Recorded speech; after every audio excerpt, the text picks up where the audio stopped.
Gentlemen in the mix.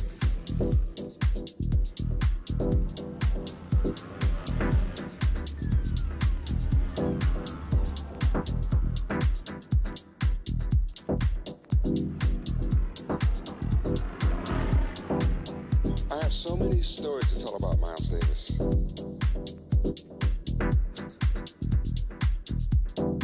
One of my favorite ones is when we were performing, I believe, Stuttgart, Germany.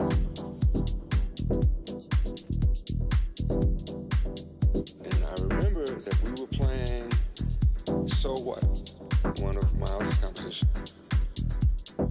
Tony Williams was playing drums, Ron Carter, bass, Wayne Shorter, saxophone. And it was a really hot night. The music was tight, it was powerful, it was innovative, and fun. We were having a lot of fun. The music was on.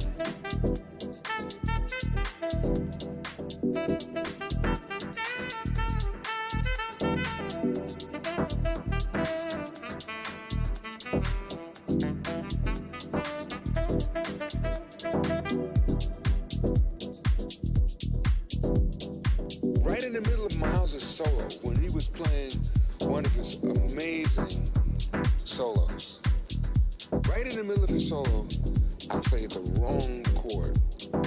A chord that it just sounded completely wrong. It sounded like a big mistake. That's pretty neat. And Miles paused for a second. Then he played some notes that made my chord right. Miles was able to make something that was wrong into something that was right. I've got information, man. New shit has come to light.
Hey, traders, welcome to the stream.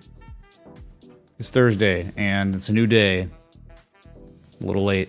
Missed that bell, but you didn't miss much on Bitcoin. You just closed elevated from yesterday's engulfing, still valid, so no change.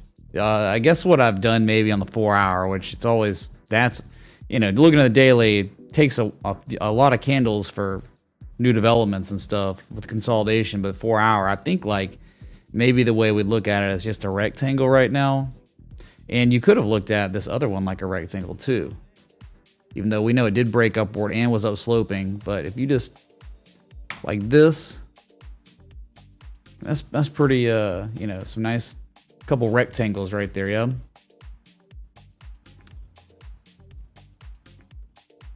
So 23,835 is still really the only resistance above you for real. Guess gotta wonder if we'll retest it, then break it. Breaking it 25K, 28.8, 30K. But just no way to know if we shall continue immediately sooner rather than later, or we pull back first before making higher low and then running again later. So you just don't know at these levels. This is why it's important to watch the streams when things are developing. And I'm not saying Bitcoin was so much of a perfect development down here, but the altcoins were. And guess what? Those altcoins are up as much, if not most of them up more than Bitcoin. Give me an audio check. Let's make sure we're still okay over here. Oh, I'm embarrassed. It's not daytime anymore. It's actually nighttime. There we go. Audio's okay. We're still okay. All right. That's it. That's your movement on Bitcoin. Nothing crazy. Not many things did much today. Ethereum didn't do much of anything. Just still extremely elevated and just after a big run. And you don't know if it's going to break up sooner rather than later. The daily is not telling us that buyers are exhausted yet. And so we just have to come to terms with reality that an M shape developed, matured, but it wasn't a formal one. Because the B point was 50%, roughly 53%. That means 886 is the completion zone. You did not complete formally. But hey, it's still an M shape. It's still a 50% retrace on B. It's still a 78% retrace on D. That just happens to be where it reversed. I mean, that's great. Stronger than others. Where a lot of other things that created the same type of 200-day structure all went to their 886s, like Shiba, like YFI, like Lind, like others. Not on the top of my head right now. So I think 1730 eventually. I mean, you are in between two levels. All I can do is tell you the levels. 1420, 1730. Those are the two. If you're in between them, there's no edge. Coin flipish. But I would think like more pain would be up still, not down. Because, right, reasonable people, I mean, are they really reasonable if they legit capitulated and quit the market during Christmas and New Year's and didn't get in at good areas? I mean, you think they're waiting for a reasonable pullback to enter for the first time, so therefore it's like punishment would still be up because they're not wanting to do it right now. They're not wanting to go long. What about that? Hold on. We can just look at BNB. We look at it every day. It's third largest crypto. It's not because it's amazing or anything. It's just, I mean, the weekly is promising. Please chart Unicer. Thank you, amazing magician Ms. Ray. 0.00943607 ETH. What's up, Pamp? Thanks for the 15 repeating, of course. Uniswap. Yeah, we'll look at it. It broke a supply line. What's kind of been going on in the altcoin world, the lower tier lesser thans, the scrubs determined by their pathetic performance in the bear trend and them all putting in their lowest lows of the entire bear trend, and they didn't have confirmation lows. They weren't completing accumulation harmonics like those 886s. Those ones, a good amount of them have breached supply lines have back tested those supply lines as support, and a couple have back tested horizontal lines as support, old all-time lows, and they're bouncing off of them. That was like yesterday. I mean, there were a few like that killed it, like Band, official breakout. We'll cue up the Jesus challenge when we look at Band. I mean, that's a mega breakout happened. But then you had FTM continuing to melt up. And there was another, I can't remember off the top of my head. I'll have to scroll through my watch list. Yeah. But anyway, BNB isn't really the daily as much as it is quite possibly a weekly argument. It is the weekly. I mean, you don't even have to look at BNB on any other time scale but the weekly.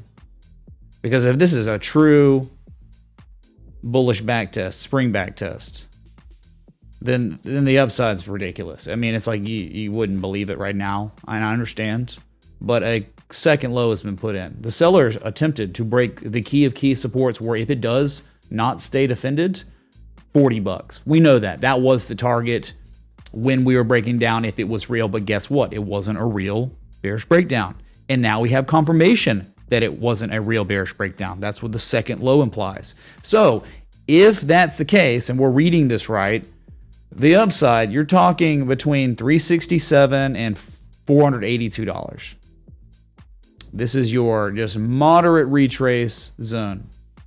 If you were talking about a dragon trade, which some people might be saying, it's the dragon. You have targets that are simple. A 61% retrace is your first target, and your second target would be the 78% retrace, which is 563. You could go for a third target if you want. It's like crazy to even think that there could ever be a third target based on how awful everything's been and how it's gonna be. On the weekly, please, Mitch. Been pressing the space bar looking for setups. That. Look at City. Anonymous. City trends. Sure, thanks. If you were going for a third target of a dragon ever, this is universal. This isn't just, oh, it's BNB. I don't even know or think it's going there. I'm just telling you educational purposes. If you're Fibonacciing for your targets for the dragon, from the high to the low, your 1272 would be the third target. It's like, I think your third target on dragons are like, it's the, you're swinging for the fence. You're Babe Ruthin. Just in case. That's how the only way I think you should be looking at BNB is paying attention to the spring back test of spring over 200 days. And that's it so far. An extreme bullish convergence. And, not in the bearish control zone anymore. Neutral 53. I mean, it's kind of really interesting here. And as long as 225 holds, this is valid. That's the cutoff below 225. It's over if you're seeing that again, probably. Okay.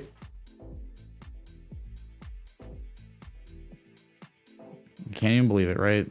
How things change, right? How this is what new data does. This is what new evidence has come to light, man. I mean, it's exactly how it works, where you just, you're collapsing. There's bad news coming out on BNB, and it hits this support and violently bounces, consolidates for a week and a half, sideways after the bounce, never came for a back test, and then just is continuing to run. And it's like, you got to think that was the second attempt from sellers, and they were miserable failures. Wow. Sorry, just cleaning this up on the time scales here. We don't need to see all this on the other ones. And there are others that are like this, like Monero is a good example of this. Monero is a great example. And then I believe Atom is also just like this on the weekly, where it's the spring. It's the back test of spring. And then you got your zone, your target zone up there. Okay, let's go to XRP. That again, you don't even have to look at XRP on the daily anymore. You don't have to look on the 4 hour. You just look at it on the weekly at this point. And there's just not that often of times where we're able to do this. That's like how significant it is. Where most of the time, we're having to scrummage through the 4 hour and the daily. But then sometimes, and it takes forever to develop, it takes hundreds of days for an asset to go on a run and then correct and then eventually see the magical 88% retrace. And then after all that time, another 200 days have to go by where you develop the bottoming pattern.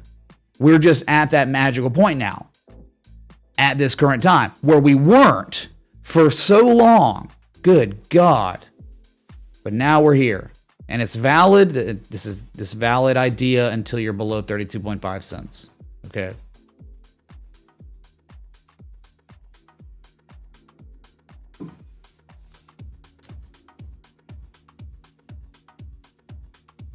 There's no hopium. There is no hopium.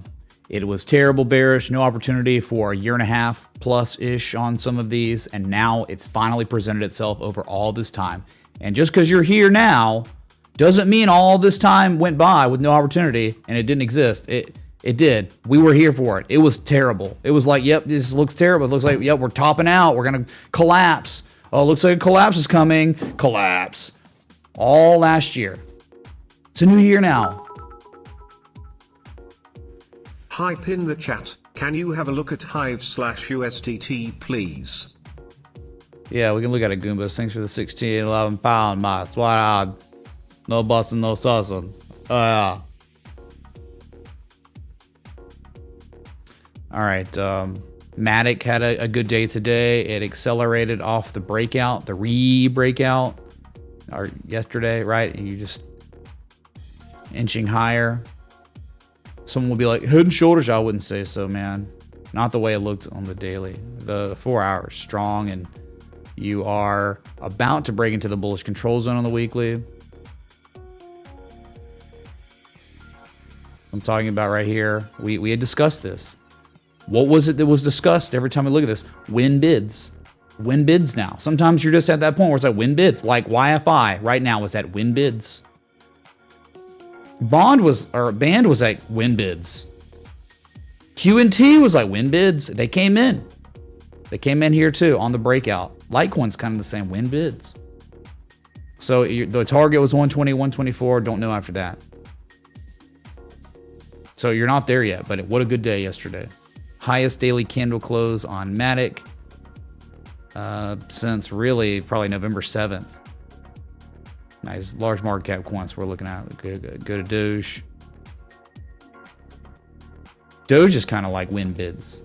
It was win bids at 886, second low that are higher than the previous low from October. And now you're just up here looking, I mean, just like some reaccumulation locally. You go to the 4 hour, it's probably an ascending triangle. It looks like one's developing anyway. That's just consolidation after a rally, and absorption of remaining supply is very possible here. I would go with probably that. I mean, that's what Band looked very similar. Look at this. Burn this in your mind from the 14th to now. And then we go to Band. Big Jesus chimes for Band, because then, I mean, that's like, let's go, dude. Long time coming. Back test happens, it's fine. Go to 201, 202. There was the breakout. It was massive, dude. Is your highest daily candle close on Band since November 11th. Mitch. Hey, would you say that is a bearish back pattern on the daily starting the soft point at 1075? Thanks, bro. Are we talking about Ethereum? We have to be talking about Ethereum, maybe, right? I'm not sure. You gotta remember, tell me what ticker you're talking about too. I can try to look at that. All right. So Band, before yesterday, look at the structure. We were just looking at Doge. It looks the same, like the same highs and then slightly higher lows locally after a rally. And look, the low and then the slightly lower. It's like Doge Senior. Doge Senior.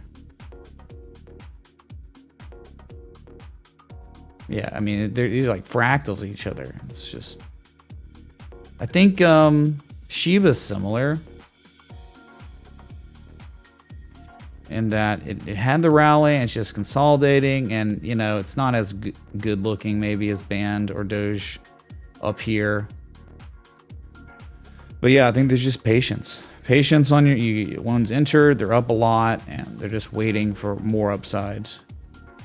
Even though it did hit a resistance and a level where reversals can happen, it has reversed for now a little bit.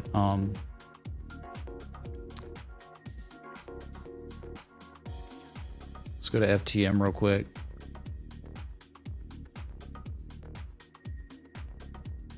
Down 2% on the new day, but you can't even tell, and it's just freaking glorious. You broke 40 cents, which was a level, and then, I mean, 53-cent target, candle high close back from March of 2021. Price action correlation a few times. It's kind of all you got up there. It's been nuts. After it back tested a spring, this is testament to the spring back test, how significant it can be and what kind of moves can happen after sellers try to break a support that is very important. I mean, breaking a support where you could be ended up at 5.6 cents. They defended it, and then they confirmed what was once an old support is now support again. Time to go. Yeah. Sorry, man. I got like all kinds of stuff going on. You know, understand I'm moving. I've got all these boxes. I'm probably, I think tonight after this stream, I've got to start on the battle station. I've got to start taking it apart. It's going to get packed up. I'll be doing mobile streams from the other place probably for the next week. But yeah, it's serious. We're getting there, man. Be less than 2 weeks.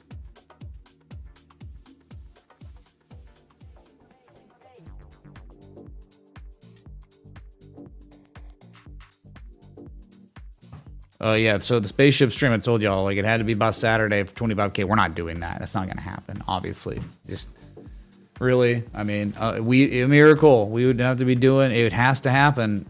There isn't going to be a spaceship stream no matter what, because of the way the logistics are of this moving. But it's an IOU spaceship stream. I can't actually do a spaceship stream until I get moved in Miami in my new place. And then I'll easily be able to do it. But that's going to take a minute. William, we did it, man. We beat Mississippi State. They definitely were fighting hard. Holy crap. We're giving a run for our money.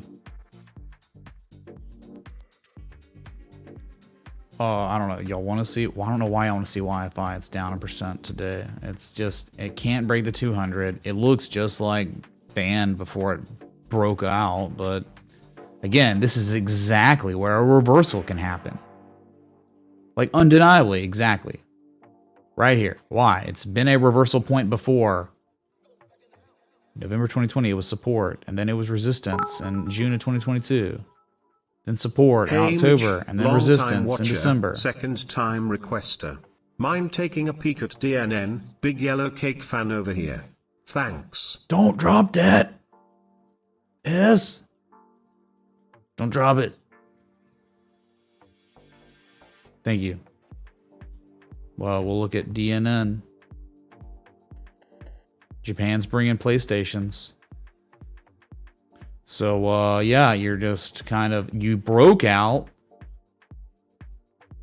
on the 23rd and then failed breakout, failed attempt to break the 200-day moving average, then re-broke out 2 days ago, and it's crazy. I mean, like, I know it's not up today, it's down today, but like on the new day, but it broke out 2 days ago, re-broke out, and then has formally back tested. This is the first time. When is the last time you got a formal back test of this 7453, 7460 level as support? October 2022, and that even you were on the way down though. I mean, it was, the party was over, but you still off of the back test, still ran up 16% in 9 days. So I'm just saying, like, you just broke out and back tested. So those are forms of confirmation of breakouts. Even if today it fails, this is a day where it could go insane. But don't bank on it, because the time to be trying to bank on something is when it's at its pattern completion zone with bullish divergence. And there's movement. There's actual bids that came in. Those are the times, and you don't have to even worry about a breakout now. You just let it ride, man. It pulls back. I'm not concerned up or down because I think eventually I'm betting that up would be happening. Even after it pulls, because it's at a level and there's just too much supply and it pulls back marginally, pivots, then tests again, then breaks out, but it's a week and a half, 2 weeks later. You buy down here, you don't ever have to worry about up here. That's why it's, I think, important to be able to identify predictable patterns that have been researched over 100 years, and it's all happening at key inflection points from history where history tells us that's the level where it's reversed, not just once, but as many times as you could get. And the more times it tests a level and reverses there, the stronger the inflection point becomes. Therefore, it adds to your argument, strengthens the argument for it reversing this time. All right, I think like traditional technical analysis is just all about building an argument. An argument, and in the end game, if the argument's strong enough, is one can take action on that. And the outcome would be, no matter what, whether the trade failed or succeeded, you have been able to, you now able to manage your risk at a reasonable level, historical level. You risk 1 to win 3 minimum. Okay, that was YFI. Big meh for now. I've got an alert. You should have your alert set up too, because it could just be a 30% up day. That's where you are. You're at band levels. Okay. There are a few like this. Uniswap was a request, and we'll look at it real quick. It has not made a higher high, but it has formally back tested a supply line that goes back to March of last year. It's support now. You're above the 200-day moving average. Unlike YFI, it's below it right now. Can't break it. But that being said, you are at $7, which is a candle high close from September of 2020. Mind checking out Telcoin on Qcoin? No, I don't mind. But we'll look at it, even if it Band is Bitcoin chart awful. on the daily. The MACD is pretty sick. 0.014290000 ETH. Thanks for the bugs, trumpet player. 2277. Oh, we can look at that. We can look at Van to Bitcoin. It probably looks similar to Van to US dollar. Probably in shambles, but wipe off accumulation or something, right? So, though you've broken a supply line, you have not yet broken your overhead resistance. So, you are squeezed right now. You are sandwiched between two levels. Yep. Above $7. I would think the target's going to be 867. And if it's not, well, who even cares, right? You got a target for something that might be equitable for a trade, right? I mean, like, you can't just be like, oh, the target above $7 is 778. I mean, it's like, what can we do with that information? Like, if one was going long on the breakout and the back test, like, they wouldn't be able to, it wouldn't be equitable to take profit at that level. So it would have to be a higher, you would have to look at another inflection point that is much higher. And I would just guess 867 and then probably 930 after that. So that's what I got for you. You broke a supply line, like we talked about. These loser coins did that. They back tested them, and that's where we are, but not broken an ice line from history. That's your Uniswap. It's not as bad. It's not like the biggest of big losers because, it did bottom out in June and has been making higher lows ever since, where most altcoins are making their lowest lows of the bear trend and are just straight line up, off of 1618, 1414.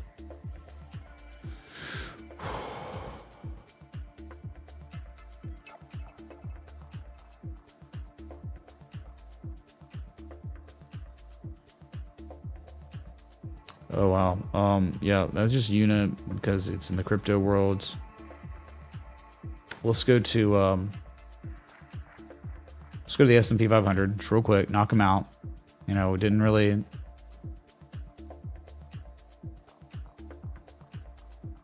You didn't really break 4,058, but you tested it, and you're at key levels now, man.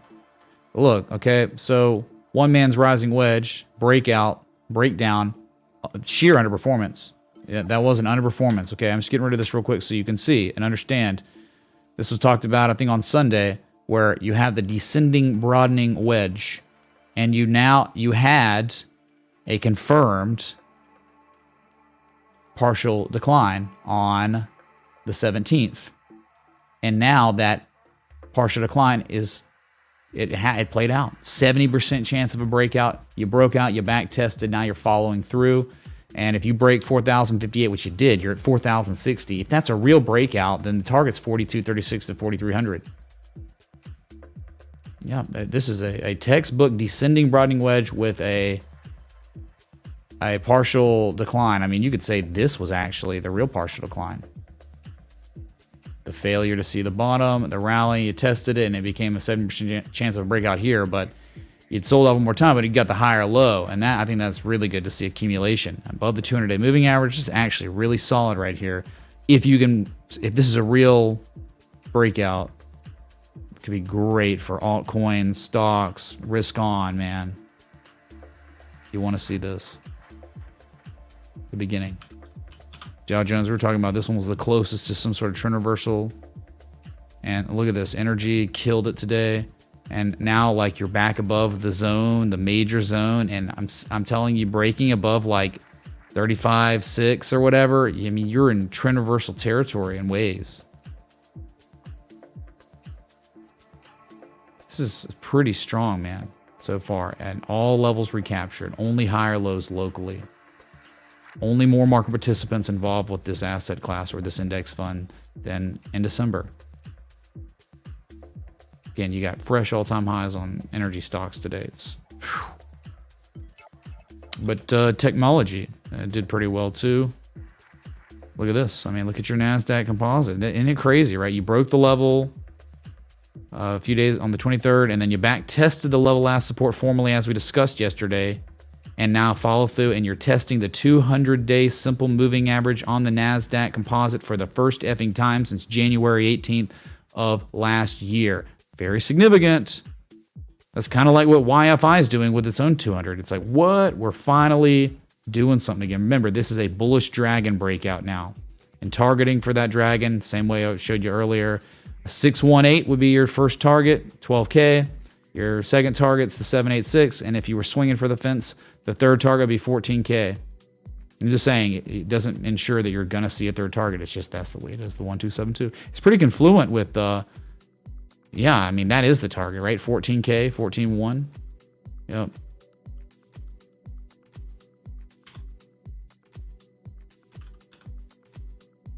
And then IWM. Official breakout. I mean, you have officially broken the level again. Hopefully it's not like September 12th or June 7th. We have certainly seen massive failed attempt every single time, really. Every time since testing since February last year, it has been a miserable failure. So don't get cocky, kid. But the context, what makes this a little different is all those times of failing, you would only put in the lowest low or the same low of the entire downtrend. This time's different, like not unironically, this time's different because a higher low has been put in and a retest. So I think that is a spring back test, man. It's legendary. I mean, you're telling me to like the dollar, we got a successful bullish back test of January 22nd, 2020 as support. And now we're breaking supply lines. Now we're rivaling. We just broke the inflection point. I mean, the upside could take you to 209, 213. If it's real. All right, they're your index funds. Okay. I just say Tesla because Elon's on the thumbnail. Yeah, it was massive squeeze going on. Up 11% roughly. It just gapped up. I mean, the volume, which is really interesting. The highest volume today on Tesla, and it was green. Highest volume since March 5th, 2021. But remember, this is not one of the, I think I'm very interested in certain stocks because over the past 200 plus days, they have been consolidating and rounding out and showing potential reversal structures, right? And Tesla's not in the category. Tesla in the past 200 days has only number go down, get destroyed. No consolidation structures, just number down. Impulses. They're still right now, even with this crazy squeeze going on, there's no structure to trade. It's just not for us. But yeah, it just bottoms out. But when this thing bottomed, all these other things were bottoming with actual reasonable arguments, not just, oh, a number go up, squeeze them. Let's just squeeze. And there's no strategy. There's no confirmation low. There's no bullish divergence. In fact, the RSI was hitting its lowest level, I think, maybe ever. Yeah, I mean, God, dude, I think it was the lowest RSI. Yeah, it was the all-time low on RSI at the bottom this time around. Okay, those are just not good variables that exist on a daily for one to be like, I can't wait to go long on all that stuff. That's not. It's not. And then you look at this joke. IQ is a Chinese communist scam company. Look what happened though. Look how it's being, the TA is being respected like the Jesus on this one. It's freaking crazy. Up 11% roughly today. Look at this zone. And look at the breakout and the back test, and now you're running. And the upside could be stupid. How about $him inverse head and shoulders perhaps, assuming Powell doesn't nuke us back to Stone Age? What's up, Gabriel? Thanks for the 20. I mean, that's always possible too. Yeah, you got earnings season, but no, you got earnings season and earnings season within earnings season, because that's the way these markets trade now, with Jerome Powell opening his stupid mouth. Yeah. So you gotta want a breakout back test running. Hidden bullish divergence, I guess. Shoot, dude. It reminds me of Geo, but Geo isn't really running yet. This one is. Yeah, we can look at HIMX. Yeah. I mean, all the Chinese stocks today did things. Look at Foot Locker broke out. And look at this. You broke a supply line. And then you look at this formal back test of the breakout. The Bulkowski bump, baby. January 20th. What was once always resistance since 2021 is now support, Larry. And you got bonus, a bonus. Look at this. It is the high from September of 2012. It reminds me of Theta in ways. Not just a supply line becoming a demand line, but also at that level holding. And look at you running, and it's your highest daily candle close today on Foot Locker since February 16th of last year. So just, wow, what some of these assets are doing. And look at the price action in between $37.66 and $51 straight up. My God, down, up, down, up, down, up. Well, this time it didn't go straight up to 51, went to 48, then down, up, down. So I'm just saying, like, that is the target, 51.14. Las Vegas Sands, some sort of breakout occurring. It's incredible, though. This was one that reminded me of BNB in ways, where there is just this ancient level of inflection from 2011, Larry. You were below it. We had identified the 886 first. Fell below, and it's like, oh, this might be in a lot of trouble. This could be going down to $3. That's the next real support. But buyers defended it.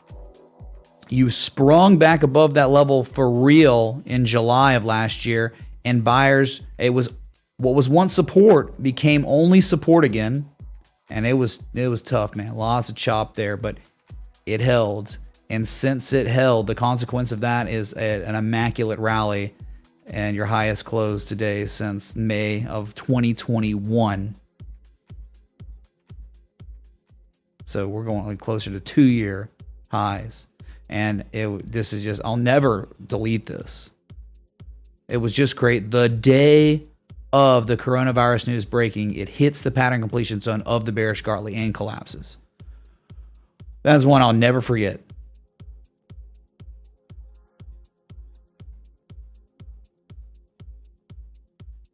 Let's look at Exxon real quick, because you just want to see how freaking whack this is. This is one that was affected by the scam, the New York Stock Exchange glitch that they're investigating. Yeah, they're investigating everyone's stop losses to moon now, right? It's up 19% from that open. And yes, a fresh all-time high. Yeah, it's just unstoppable energy. Commodities, man. Commodities super cycle going on. I'm taking it with the way gold looks, the way gold miners look. It seems like it.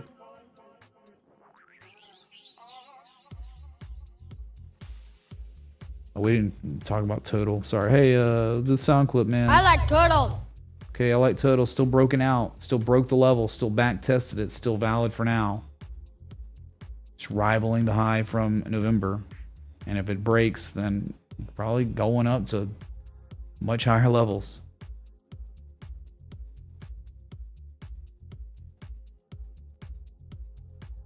Chevron, you know, it didn't see all-time highs. But my God. Adios, turd nuggets. Yeah. I mean, virtually. Adios turd nuggets. $187.79 close. And this thing, man, this is like hitting a 1618 again, exceeding it from the high from the top in 2014 before the oil glut. From that high to the COVID crash low. 1.618 fib extension. That is just insane. And it's just so strong up here. This is the level where you would expect almost a reversal, but nah, dude. All these buybacks now with all the revenue and stuff, the record revenue, it seems like it's really, market participants love that. And this thing just go on. I mean, like, you'd probably only be able to do high to low here. And then your 1618 would be like 214 up there.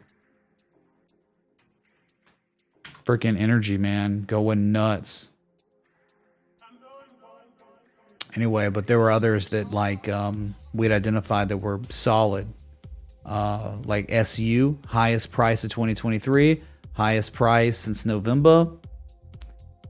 Look at that, man. I just, this is one of the most beautiful in the context of where it is so gorgeous because, you know, people will request an S-coin scam joke, right? And they'll be like, inverse head and shoulders on X scam joke that's at all-time lows. And it's like, I mean, the context, it's like, what? It's at all-time lows? Yeah, maybe. The context of this is so good because you know what it's been doing since the COVID crash. Only bullish. Bullish patterns develop. They become reliable. They perform well. And here you go. You had this big drawdown that lasted for... How long was it? From the high to low, 111-day correction. 100 days. That's normal. And then a rally ensued. Now the predictable pattern, the momentum shifting pattern, where the bulls that have been in control of this market since the COVID crash are recapturing control. So you would think, like, I mean, in my opinion, I would think this at least would make some sort of 886 high to low, which means like eventually $41 again. To fill a gap and to complete the XABC. It would be a bear shark up there. It's just freaking gorgeous, man. And then another one, we have a breakout on Marvel, another golden looking asset. That, you know, buyers defended a 2006 all-time high twice in a couple hundred days. 2 times. There was the edge, and look, it's the dragon breakout, officially highest daily candle close since December 2nd. Long way to go, but hey, man, that's how it starts.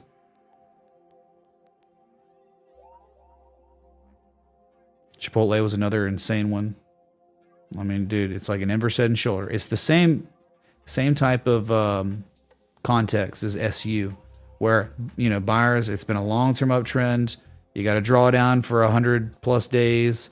And then all of a sudden, the buyers showing evidence that they are back in control of this asset with an old all-time high from September 2020 being regarded as support not once, but twice. But that's locally. And then you go structurally a little bit late. You going back to 1 year. This is a 1 year large potential inverse head and shoulders. It's colossal. Go to the weekly on this and you see how significant it is. So yeah, I mean, you have less than a day until your highest weekly candle close at September. GR8 stream and is breaking always, resistance. What's up, J double underscore? Thank you, dude. For threes, right? You have like a virtual breakout occurring on the weekly on CMG. Nvidia similar-ish. I mean, look at the weekly on this. It's stupid, man. It's crazy. Broke a supply line, buyers defending an old high from August 2020 above the 200-week moving average, breaking the neckline now of the Momo shift. It's just nice. But remember, you can't just come in here and not like exist in this community or care about charts and be like, oh well, but I'm scared. I'm like trepidation. This is like hopium, or it's a bear market. It's like, dude, no one said we weren't in a bear market anymore. But guess what? In bear markets, these patterns can present themselves on significant time scales, and they can play out, hit targets, and then make lower highs than the all-time high, and then collapse later, months later. You got to play with what is in front of you. The data in front of us is buyers and long-term uptrends have recaptured control of the market on some of these assets. That's just reality. That's what these are implying. And now, again, you're less than a day until NVIDIA makes its highest weekly candle close since April of last year. CCL is set up on the weekly from the bat.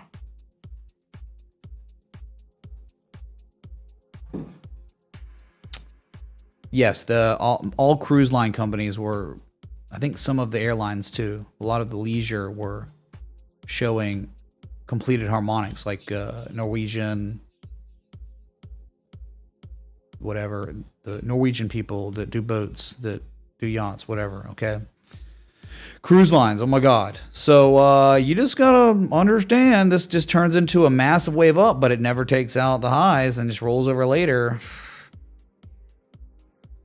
And then now even like some of the tech stocks like Microsoft, look at this. I mean, look what's happening. The 200-week moving average was regarded once as support. Now it's are you telling me we're double bottoming at the 200-week moving average? We haven't even touched the 200 moving average. We had not touched it since 2013.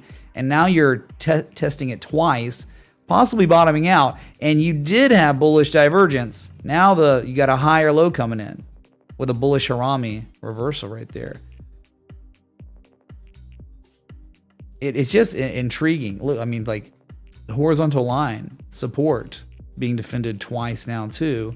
Well, at least we know probably 200 moving average on the daily, the supply line. I mean, 256 would be the target, probably 257. So a little bit more upside, but it could be more significant based on the weekly.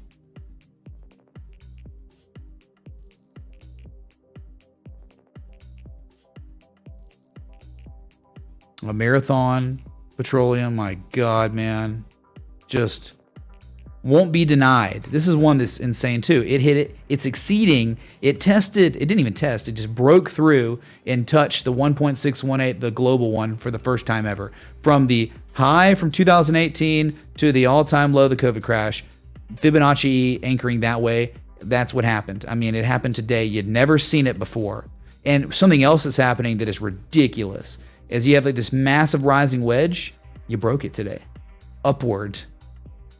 Talk about like hyper bullish stuff on some of these energy names. It's crazy, dude.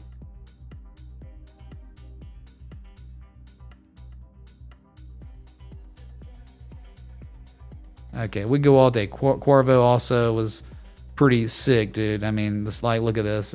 This old level, man. 2015. It became support again, right? You fell below it. Oh no, we're in trouble. We're screwed. And then the spring, and then the back test of spring. And then the buyers held. They defended successfully. And when they successfully defend a level as support again, the consequence is number go up. Highest daily candle close on Corvo since June.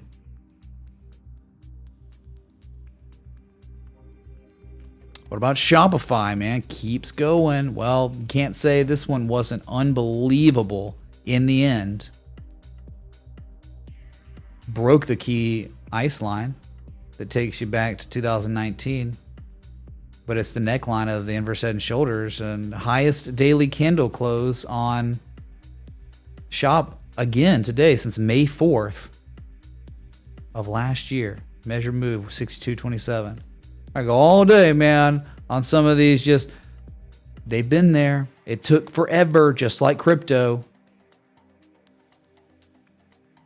But like, yeah, you'll have people that don't give a crap about what we put our heart and soul into every day, and they'll just show up because number go up and be like, "Oh, dude, it's a bull trap based on nothing," and what I heard from some dude on Twitter with no evidence or some fundamental stuff, dude. But like, these patterns are our news. These things have been here and developing, and it took so long.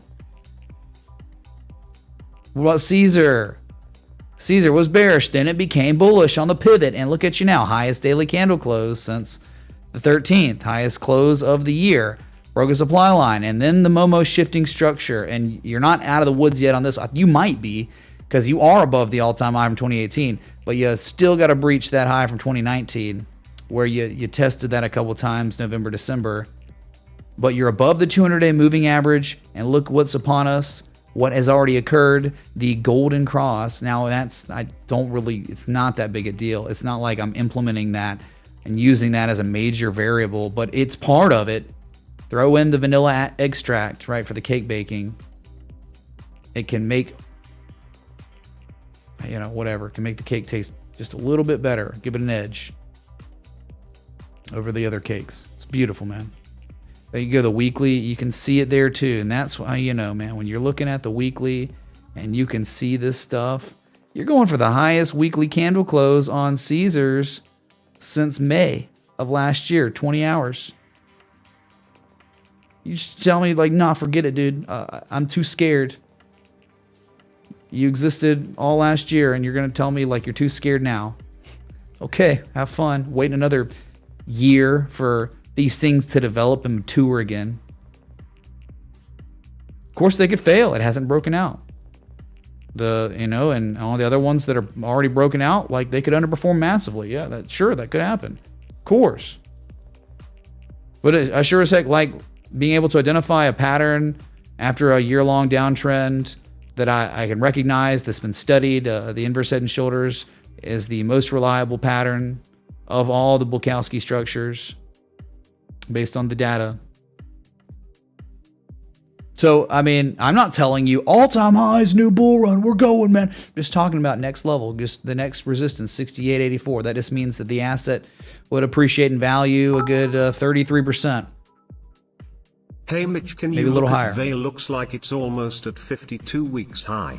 Almost done running. We look at Veil. Thanks, dude. Veely boys.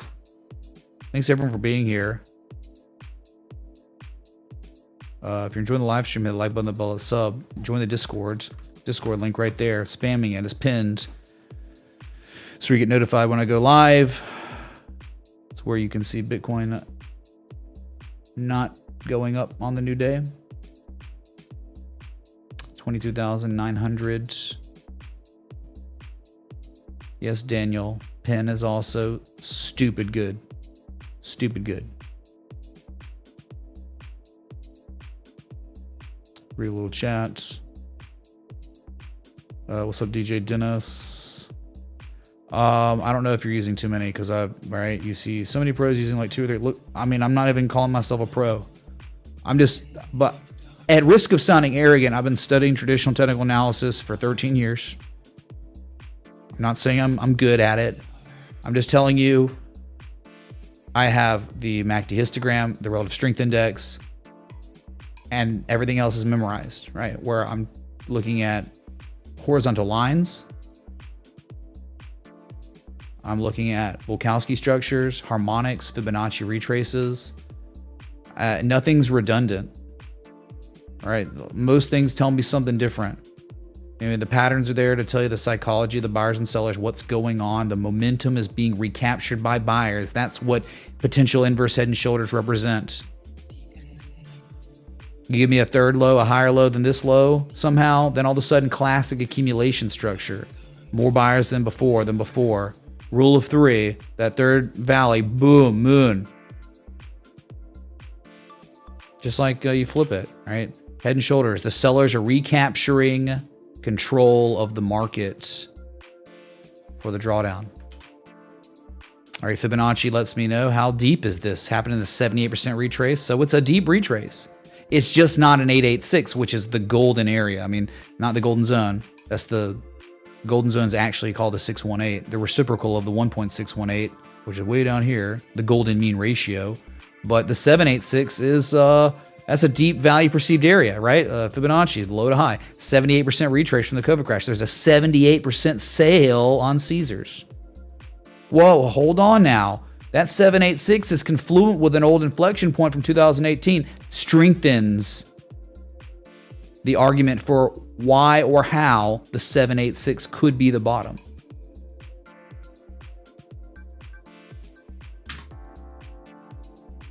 Supply line being broken, right? I mean, it doesn't normally when you break supply lines, it doesn't turn into number go up immediately. We're going.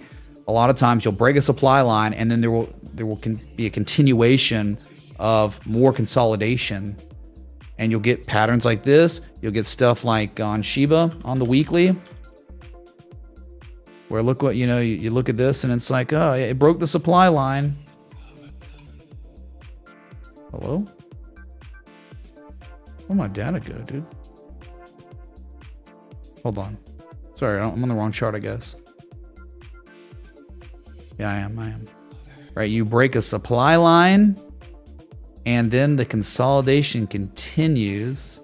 But here's the double bottom, the confirmation of accumulation, subtle accumulation from the all-time low, and 98, 99% retrace. I think that's a great spot. If that's not the low, then what is all-time low? I don't know. I'd take a chance at a level like that. Harmonics are just predictable patterns. I mean, Scott Carney can say it better than me. Way better than me. So anyway, just going off the question, it was a good question.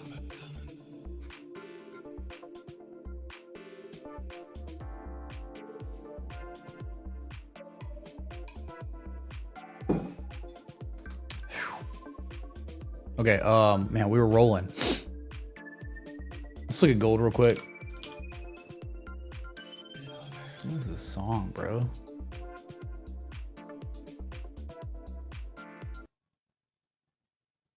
Sometimes these songs just hit me weird. Oh, well, you got less than 24 hours till your highest weekly candle close on gold since April of last year. That's nice. You're also working on a breakout of sorts. Just make sure this is only on the weekly. Okay. This shouldn't be on the daily. It's weird, man. Or on the weekly. Did y'all see that Veritas exposure of the Pfizer higher up? And he went nuts after getting confronted like Chris Hansen, like To Catch a Predator. Unbelievable. All right, so you've reached the black gate and you're working on a breakout, or to continue the breakout, because you broke out last week and you're continuing on a back test this week. Had a pullback today, a bearish engulfing candle for real, but still above 1928. So at this point, right, we're looking for consolidation structures. We're looking for value perceived area. It's just, there's nothing here. You're not even consolidating bearishly, really. You can't take action on spot price gold. There's no discernible edge. Like, it can continue to do what it's been doing, or it could just rug and dump hard because it's so extended. This is not an area to be like, you are gambling. You were just taking a long or short on gold. I think you're just gambling. You don't have any discernible edge at all after wave extended. So anyway, we look at gold, man, right?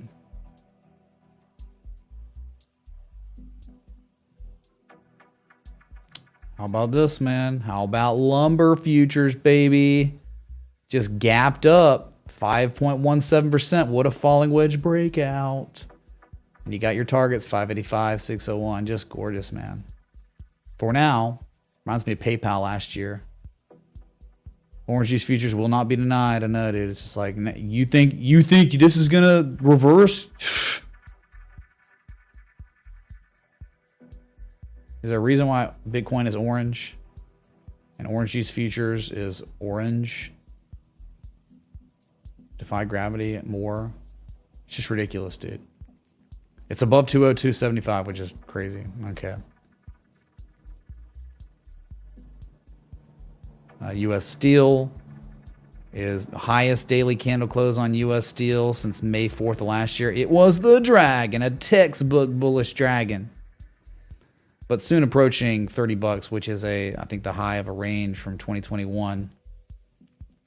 You were talking about 618 on a dragon. You still got a little way to go. 618's $30. Okay, damn. Hey, guess what, dude? The inflection point is the first target of a dragon from the breakout, right? At 618, 786 targets, 1272 if things get crazy. Nice, dude. Nice dragon. What would they call this? The steel dragon. It'd be the onyx or something. I don't know. Or we name our dragons when they develop meaningful tails. And the larger the tail, the higher the tail, the more legendary the dragon becomes in the history books.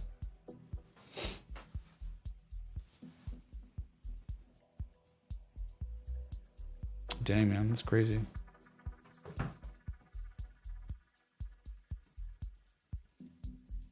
We have new members of the Citadel, the premium Discord. Thank you so much, Bruce.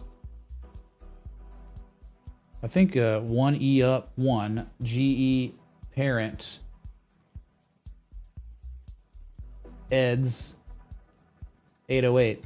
Thank all y'all for joining the Citadel in the past 24 hours, 36 hours or so. Really appreciate the support. 100% crowdsourced. I mean, your support ensures that this stream never gets compromised. I don't know. I'm saying, like, if it ever got to a point where I have to take in a sponsor, I'd probably just quit, be done, you know, just retire. But I'm just saying, though, your support is greatly appreciated. And it supports the team, the other people behind the scenes that are making this stuff possible, too. So thank y'all. Let's see. We have nothing else really meaningful on commodities today. It's pretty quiet. Sugar was up about 3%. Lumber was the big one, though. For sure. I don't know, rice, though, dude. I think rice hit fresh highs. Nah, close.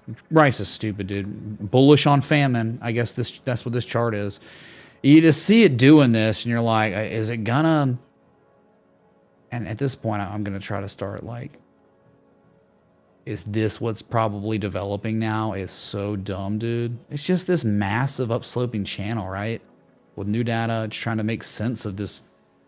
Well, we knew, like, this is classic accumulation. A great example. We were talking about it a minute ago, psychologies of buyers. This has been identified forever. And so I think, like, you're starting to reach maybe critical mass here. Look where you're at. Breaking this level for real, the 2011 high. Breaking that equals only $20. And then after that, there's like nothing there till all-time highs. And the 886, right? I mean, those are your targets up there, way higher, unfortunately. What does that mean? Just think about it. Like, what if you just go to the next targets? I mean, you go to an 886, 28%. You go to all-time highs, that's 36%. Do you know what that means? That's probably gonna translate to the consumer on rice. Like, imagine, I'm gonna go eat some sushi. Well, sorry, sir. Sushi's 30% more expensive because it broke all resistance and ran to the next one at all-time highs from 2008. Hey, great news though. At least the Fed took out, consumer stuff, right, out of the CPI, so we don't have to worry about it anymore. Whew, thank God. No more inflation. They just put it under the rug.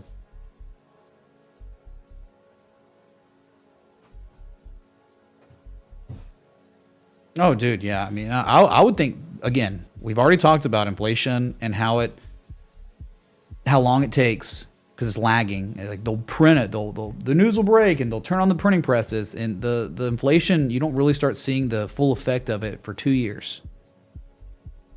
And we're still working on witnessing the $9 trillion they infused into the system in 2020. We're still dealing with that. But I think now we're starting to deal with a string of like, you know, the billions being sent to Ukraine, but now the $1.7 trillion scam omnibus bill, which should never have passed. It's like, I can't even believe it.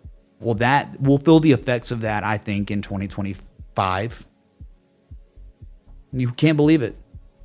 The Fed cutting right now, like, or the Fed raising rates, staying hawkish, and okay, they're trying, and then you got them still cutting the M2.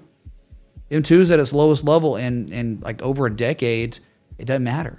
Like, what they're doing means nothing because the government, which is separate from the Fed, the government just keeps printing money like this. It's not going to change, man. It's only going to get worse. I'm sorry. I'm not being negative. It's just reality. This is cause and effect of terrible leadership. Leadership.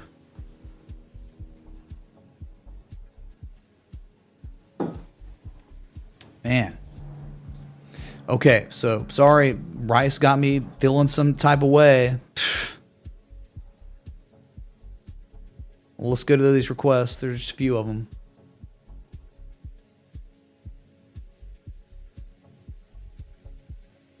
Citron, okay, or City Trends, CTRN.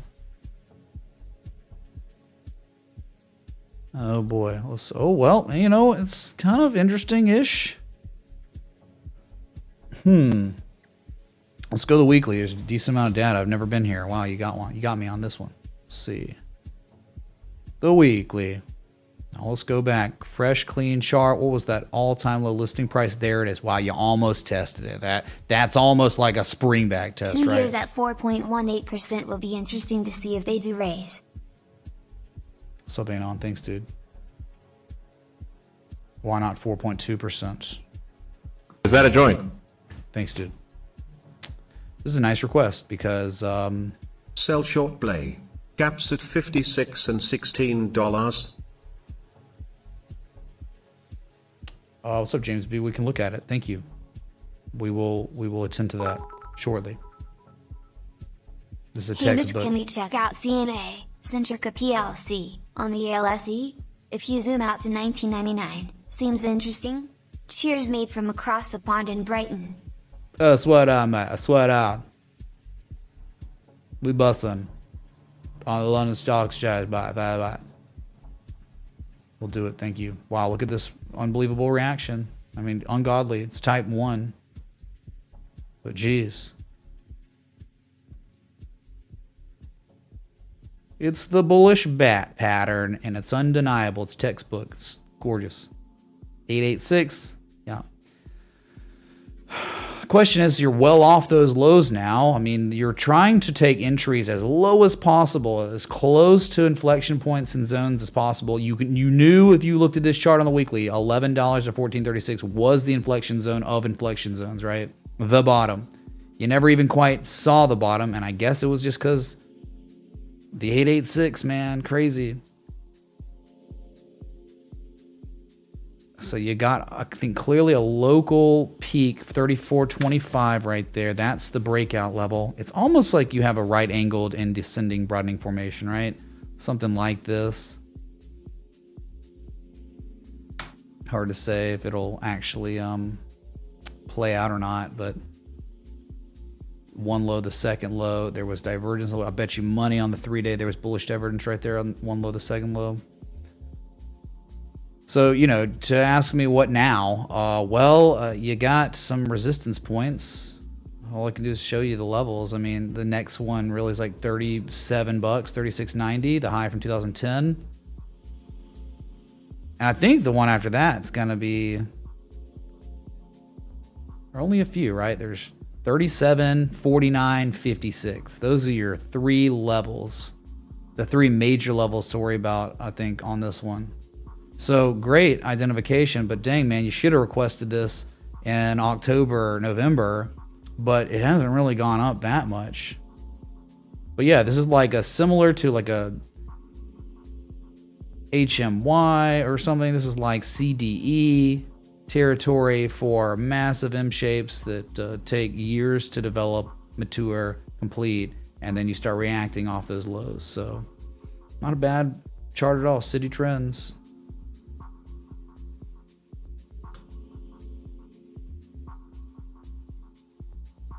Yeah, it is the bat. Anonymous. Yes, sir. Great request. Goombus wanted to see Hive. Oh, God. It's a crypto.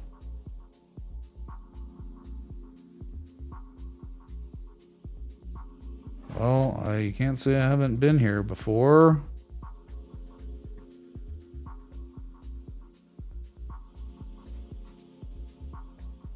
All I've got are levels. This level is maybe on the weekly. Let me it's been a minute, man. It's just one of your losers. It's just one of the good old-fashioned losers. I get it though, man. It's exceeded an 886. You know, probably go to the weekly on this, get a second low. Yeah, look at the massive bullish divergence on this one. You know, the low, the slightly lower low. Just right there. So you got seller exhaustion on the weekly after, you know, a 98% retrace. We're seeing that on some of these. But it was its lowest low. It was not a higher low. There's no real evidence of like accumulation or anything. Maybe I would think like look at the weekly, you know, up, down, up, down, up, down, up, down. That's your target. If you break 42.85 cents, I think that's where you go. I think that's where you go to 91 cents, man. I'm just looking at that candle open from April 2020 when this thing got listed, I guess. Yeah, candle high close on the 3-day right there. Yeah, so 41 to 44 cents is the breakout. You haven't. All you're doing is testing it as resistance, and that's it so far. So you have your alert set up on Hive because if you hear a beep above 45 cents, 44.7 cents, that's where you could be going to 84.91 cents. Okay? You're going way higher. It just hasn't happened yet, but you just got to think maybe. Cup of white rice on me. Cheers. Thank you, Andrew. Is that how much it costs now? I figured it'd be way more. Well, in the future it will be, right? Based on the chart. Thanks, dude. So look, dude, I'm just saying, right? Could be a lower low, potential double bottom, but you got work to do. It has not come close to doing what it needs to. But when you hear the beep, you'll know it's beginning to do the things. Okay, whatever. That's your Hive. Blah.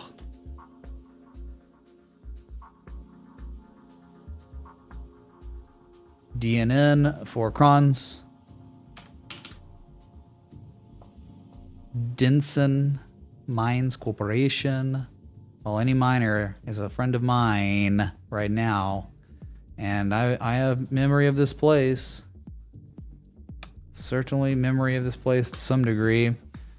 Where buyers have defended 107 for dear life since August. God, you say Momo shifting pattern, is it? Yeah, I guess the lowest lows, then the higher low, then the same lows, and you're rallying, but no higher highs yet. I think you did break some sort of supply line, didn't you, up here? Oh my God, dude, it was like, whew. Look at the back test on that too. Jeez. What a back test, man. Like some of these S coins, right? You break out, then you back test, the old supply line becomes demand line, and you're rallying off of that. Miners are strong. I mean, you know, I think your hard target would probably be 178 because look at history. I mean, history tells us most of the time 178. Not always. I mean, you could stop out at 171, stop rallying there, get reverse, but just talking about most of the time. So that means like, you know, it's no longer at 107, it's a 142. So you're not at the actionable level. I mean, that was probably it. But you broke out and the back test was 124. So you're still well off that. So from now, if it, let's say it went to best case scenario, went to the top of that range from history, 25% upside. That's it for now. Maybe make a higher high. That'd be great.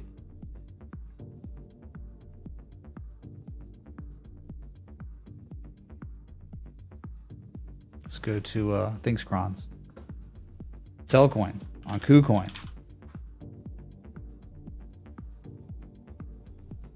Yeah, it's okay-ish, but it's not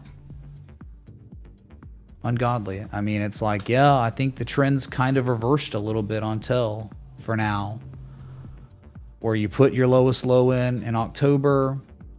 All these lows were higher than the lowest lows from before the pump 2020. So there are more market participants involved since June and October than there was December 2020, June 2019, right? So, but now, you know, you rallied, you made a higher high than the previous high. You sold off. You even back tested that spring, November 10th, which is crazy. And now you've made a higher high, now a higher low. And you've rallied again, no higher high yet, but you've already put in a couple higher highs and a couple higher lows. And you're just testing 2.5 tenths of 1 cent, a one-time peak from May of 2019. Breaking that, I think, would have the serious consequence of 4.4 tenths of 1 cent. So you're kind of on breakout watch on this one. Someone be like, head and shoulders. Like, okay, dude, you don't, the context here is just not good. I mean, you're trying to be like, oh, I'm calling some sort of top on Tel after it did this for a year and a half, 2 years. Okay, dude. Wow, you're a genius. You're just not like down at these levels after these occurrences that take years sometimes. These are just not great areas to take shorts, even if it played out. It's just kind of like, what were you doing? Did you not become filthy rich shorting this whole 2-year period? You're going to be trying to go short now? You're crazy.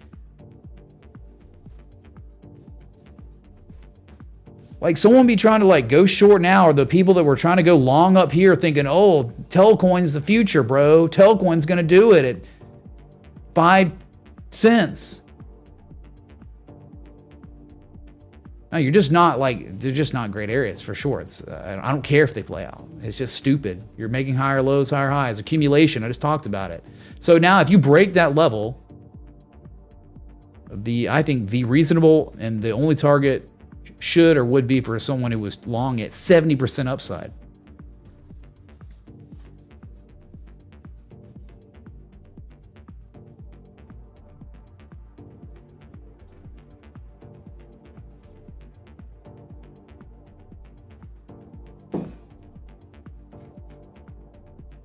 Hello? Sorry, Bitcoin's not pumping, chat. Sorry, we can't get price action like what we got yesterday.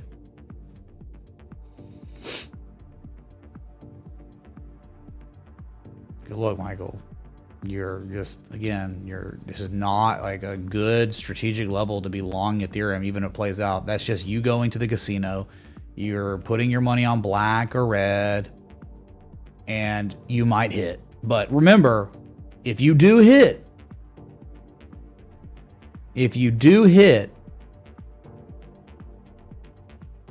was a game of chance you were playing. It was not the game of skill. You were not winning in poker. You were not outplaying somebody.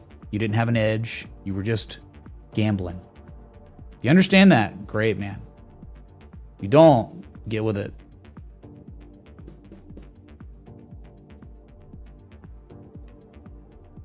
Okay, ban to Bitcoin.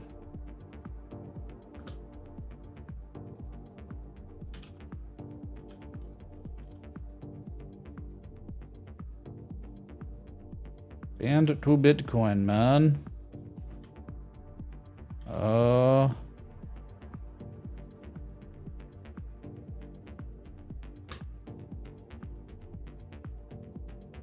Can't say it hasn't completely drawn down. And yeah, of course. What, it goes down to these 886, 90% retraces, and then what develops? Well, look who shows up. It's exactly where you're looking to identify these two. It's not perfect. I mean, scam wicks because it's illiquid trash, but whatever. Omitting the scams, look at this. Look what happened. I mean, and look where it reacted. Look where the pump came. Was it at the 786? Was it at the 100, 113, 116? Nope, it was the 886, the M shape. And now you've sold off. Oh no. And then what's going on now? I mean, higher lows, you're back above the 200-day moving average. I would imagine the golden cross already happened, right? Yeah, way back. So I think I have this plotted because it's this one wick from September 2019. I'm gonna plot this one too. Yeah, it's like 936 to 966 is a breakout point. Above that, I'm not even sure really, right? I mean, up, down, up, down, up. That's probably it. I mean, even though here, just lower highs, either one of these highs could act as a reversal point. But this has like this makes the most sense. 1432 above 966.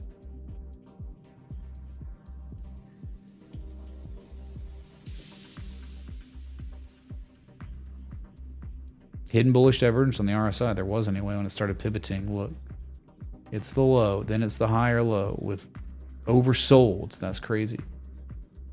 Continuation implied is trying to, but you just can't break this level. I think if band holds its breakout from yesterday. Bitcoin is up. BTC equals secret coin stare. That's fake news. It's literally down $119 right now. Ion. Is that a joint? Thanks, dude. So you're at it, man. You can't break. If you have an alert set up on band, I would say if you have an alert set up at like 1,000 Satoshis, I think it's 1,000, whatever. You hear that beep, that's a massive breakout happening, and the upside potential would make sense. It would be in line with the US dollar pairing because the upside's unbelievable. 50+% upside on band above that breakout. That structure had been in development for 200+ days. You're like 50% upside, 50% upside above 1,966 sats on this. Okay, band to BDC. Thanks, trumpet player. Gabriel wants HIMX. He says inverse head and shoulders, perhaps. Of course, yeah. Many were looking like this. Oh yeah. Oh, I remember this one. It's been a while. Look at that. Oh, dude, it's interesting. Extend this out. It's the old zone up there. Couldn't break it. 3 times failed. Loser. But then look at you, man. You just holding these levels. Dang, man. That low there. I didn't even have that one plotted. Yeah, like being above the 2004, that $6, 575 level is crazy good. This one never made an 886, probably closer to a 75% retrace, 786, right? Low to high, 786 retrace, and that's where it reacted, man. Crazy, dude. 786 was confluent with some valleys, some inflection points, so it strengthens the potential for a reversal there. But yeah, he says inverse head and shoulders. Sure. Yeah, sure. There was, and it's already broken out. It's like NVIDIA kind of. Almost reminds me of the EWY. All right, 1, 2, 3. Just identifying it for him, for you. And then the neckline. You can look at it like slanted. I'm looking at it like that was a peak and then correlation. All these other 4 touches. Plotting it like that. That's the neckline. And you broke it, and you gapped up today. That gap will probably fill. You'll probably back test the neckline. They normally don't just go straight line up. I think a gap Uber fill is looking to break back up. 0.009724890 ETH. What's up, Rob? Uber, yeah, maybe. Joke company now. It's so expensive. That's your target, 889 gap filled. Hi, Michi. On Cosmo Hey. Nasdaq, please and thank you. We'll look at it, dude. COSM. Thanks, Johnny. Burns. What's up, hoodie, dude? Hoodie man. Mitch the man with the plan. Congrats with the move to Miami. I'm slick jealous. Don't let the beautiful women get you off your game. Lol, can you check out XNG/USD, please? We will look at that. Thank you, hoodie man. Thanks for the congratulations and stuff. Yeah, man, it's a big step for me. It's like, in the end, man, I mean, I'm not going down there for girls. I'm going down there, man, for the view and something to do. Yeah, that's it. And, my God, if I want to have a meetup, I don't have to leave my city now, right? No one, like, we do a meetup. If I try to schedule a meetup here, it would never work. No one would want to come. I'm sorry. Like, maybe, yeah, I would, dude. No, you don't want to come to Birmingham. There's nothing to do. It's dead. So now I can be like, hey, man, I want to do a meetup. Let's do a meetup in Miami. Scott Carney's going to be there in attendance every time. Let's do it, right? I mean, but that also, the food, the weather, and the skyline, and the political climate, all of it converged. It was. I literally picked Miami like I was trying to pick a trade setup. Had everything I wanted. And it happened to be at an inflection point in my life, right? With all this crazy stuff out of my power, out of my hands. Couldn't do anything about. Chaos. So I answered with chaos.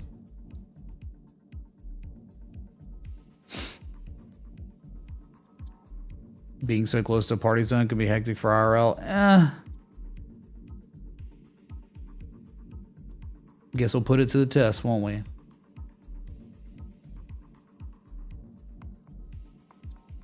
No, I wanted it to be called Mitchapalooza 2023 or 2024 or whatever.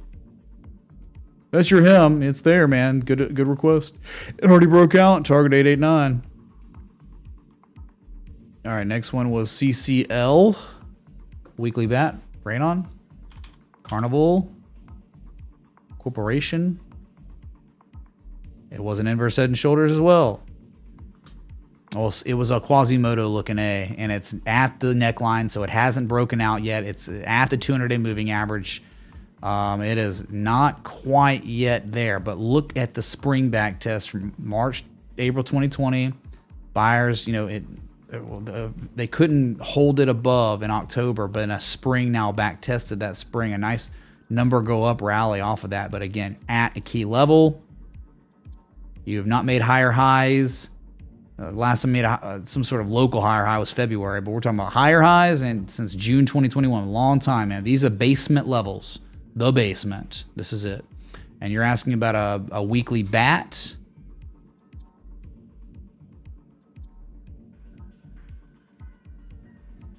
It might be a shark bat, right? A shark bat? No, it would be a... how could it be a bat if it's 100%? It's 105%. I mean, it maybe hitting the hop or something. I think it's poised. I mean, it's more like screw the weekly, just look at the monthly and you know what it is. You know what's going on. Monthly bullish divergence on both oscillators. Not really happening at well, I would say like there is one level, and it's a swing low back from 1994. Wow. 1994. I'm going to do the wick low and the candle low there. Candle low right there. Whoops. The heck? Here's your zone. The 1994 zone. Look what's happening. It will be confirmed in 4 days and 20 hours. Is that a joint? Bullish engulfing candle. When is the last time you had a bullish engulfing candle? Last time you had a bullish engulfing candle was February of 2021. That's happening. It's not just it's a bullish engulfing candle. We know the weekly is that potential pattern, but you're just talking about buyers defending this local April low 2020. The engulfing candle's happening at these levels. That's what makes a Japanese candlestick really powerful. Just like natural gas, the dark cloud cover reversal happened to present itself where? At the 2008 reversal level, the all-time high, the pump, the dump, right at it. So I would think that would make the Japanese candlestick pattern very real and could play out, and it did. And now here we are on Carnival Corporation on the monthly, and we have no time left, really, if this all stays the same or greater. Engulfing candle with monthly bullish divergence, and guess what? Yeah, there it is. There it is. Let me just play it real quick. This is a new one.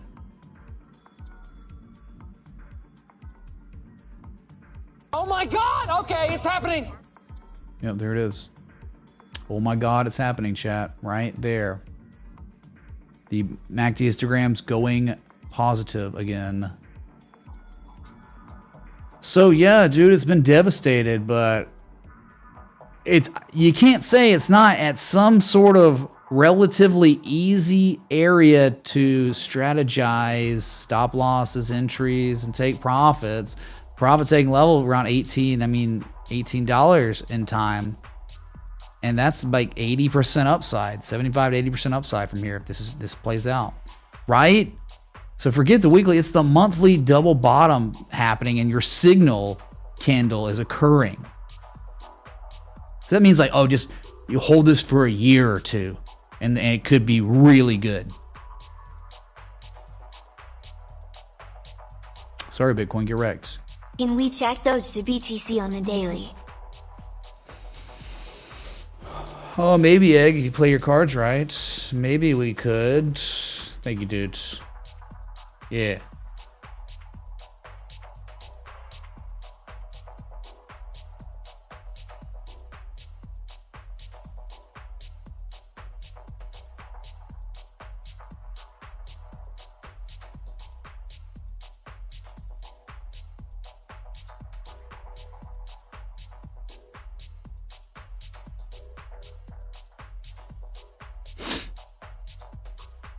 Interesting. Very interesting. Wow. Nice request. Move on while total hits its lows of the day. Right back below $1 trillion. I guess we should say. Uh-oh. 22,883 and falling on Bitcoin. Lows of the day, $130 down. CCL set up on the weekly from the bat. Again, it's kind of a bat. But I think it's like a hop if it was. Let's look at Veil for VLE boys. 22,875 on Bitcoin. And now you are at 22,769. We are falling. We are down 1.25%. Veil looking freaking strong as F, mate. Slow down. Oh, the monthly looks stupid. Yeah, I've already got this. I don't even know the last time I looked at it. Like that potentially in time. 886, $33.32. Bitcoin 22,650 and falling. As you can see right above me. Still in that consolidation pattern. But yeah, man, you're just gambling if you're long on Bitcoin at fresh long up here. Now, if you got in lower, who cares, right? But yeah, man, a pullback can't happen at tested resistance. It could break up or down, dude. I'm not here to be like, oh, I know where Bitcoin's going, dude.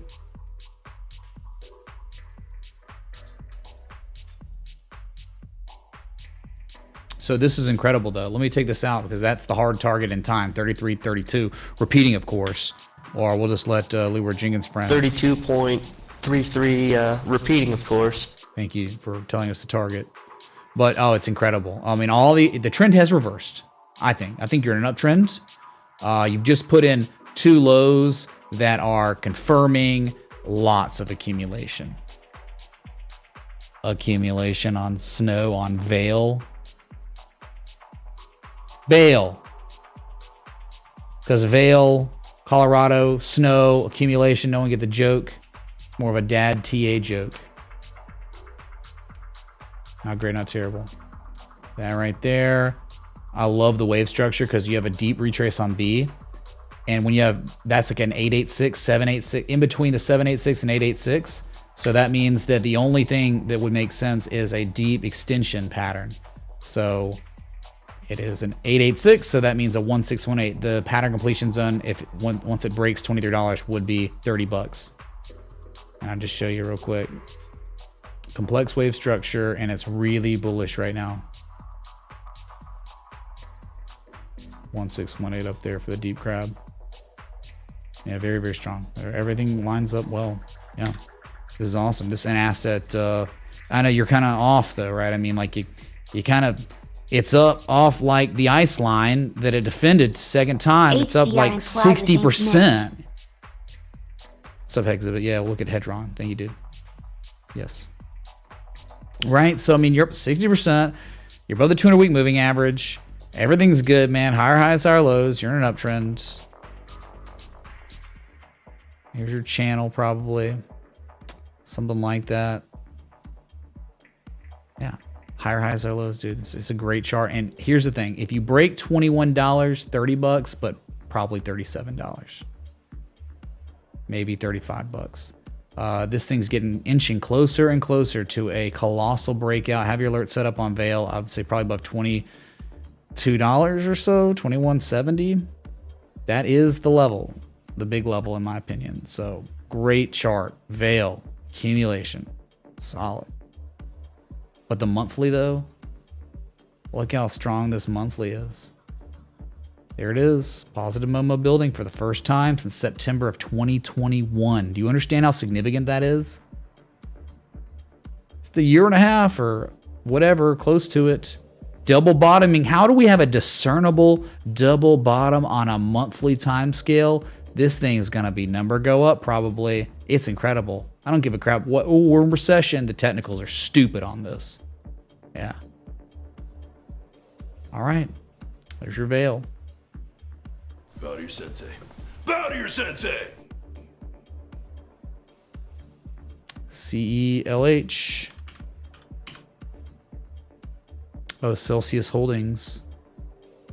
Well, you know, we had a good run. We had a good string of assets to look at that were, we're able to talk about strategy and all that with TA, and now we're looking at CELH on the monthly, where it's like the opposite. Like you're attempting a rally, a slightly higher high with maybe you're starting to build some severe bearish divergence. Let's go to the weekly. Weekly looks pretty, it's like cup with handle stuff. Oh man, it's gotta wonder here. But we haven't really broken out, you know, like look, it's like a failed breakout. I mean, this is the way you could look at it, like it is cup with handle. And then you're just not breaking out, right? So I think you're that level, that 107, that 110 level is really important. And you tried once and failed, and then second time you failed. So I'm thinking there's now extreme bearish divergence that has matured completely. It just hasn't played out yet. That's there. So this is not an optimum level for long, with the monthly and the weekly maybe starting to show some bearish divergence. 3-day bearish divergence. I mean, of course, it could keep mooning, man. It really could, but it's starting to get frothy. It's starting to get This is exhaustion signature from buyers when it looks like this. So I wouldn't want to be longing an asset with this developing on the weekly and potentially monthly. It will develop on the monthly if the weekly bearish divergence plays out. I'm just telling you. Okay? Center for kids who can't read good, but can also PC build good too on the West Coast. Thank you, dude. So coupled with handle, but exhausted. So I'm not, you'd be longing at, you'd be buying high. You'd be buying at premium. You'd be buying near the all-time highs with bearish divergence. Like, it's just, I don't care if it goes up. If it goes up, great. The probability is it doesn't go up. It won't, you know, it's like, do this 100 times. Keep longing assets on the weekly with bearish divergence at resistance at all-time highs, and see how well it plays out for you playing the numbers game. And that's what it's all about. It's the numbers game. It's not this one time.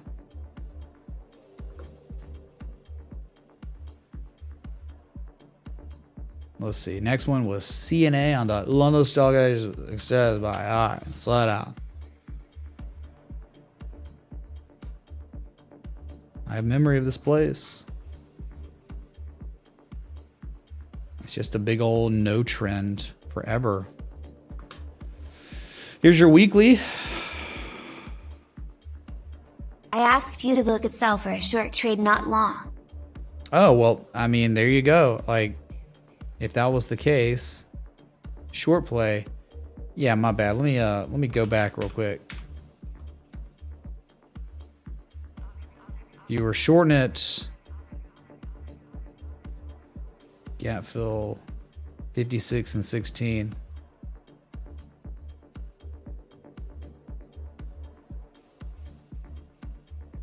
Well, you got an $80 target there. I really love, oh my God, the daily. This is sometimes why you go through time scales like this. But look, here it was. And then you had what? You had the up thrust, and then you had the back test of up thrust. I mean, to me, that's what it seems like. You had a high, now you have a lower high, subtle distribution signature on the daily below it, and that's legit in ways. A bearish engulfing candle rejecting an ice line for the second, third time with bearish divergence on the weekly, bearish convergence on the daily. I mean, you're still pretty much near like a level like where one could, if you're trying to target, I mean, stop loss maybe above that 117 level, let it ride, gap fill at $78, gap fill at $56. And then I don't know, man, you like finish the trade up at 41 if it gets down there, because that's like an X, A, B, C, D hitting 886 down there, right? So there you go. Sorry. Hopefully that helps a little more. James B. Kings? Yes, no, maybe so. We'll see how it plays out, okay? I'll have an alert set up on the downside. Back to CNI, mate.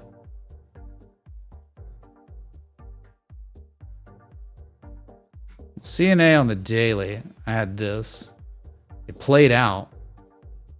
It may still not be over because it's such a massive sized structure. February 2020 to May of 2021. Type 2 return. These two highs are lower than the highest high. The same high or lower highs in 2019. You broke support, but you're rallying. You're right. Look where you are. My God, you want to talk about extremely critical areas on CNA. Oh my God, I'm on the wrong CNA. Sorry. I think, right? This is the New York Stock Exchange. Crap. Let me go to this one. The other CNA across the pond, mate.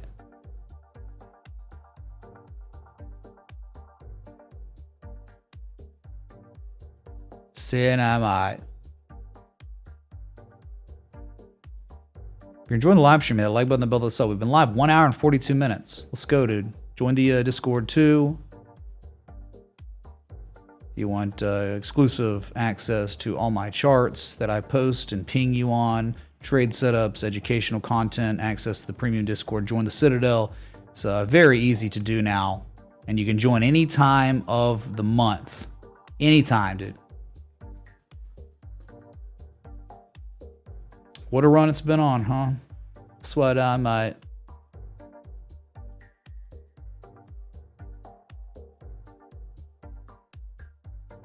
Oh, wow. CNA on the London Stock Exchange. Well, yeah, I mean, there was never a back test of spring either. You just broke it and you've been gone ever since.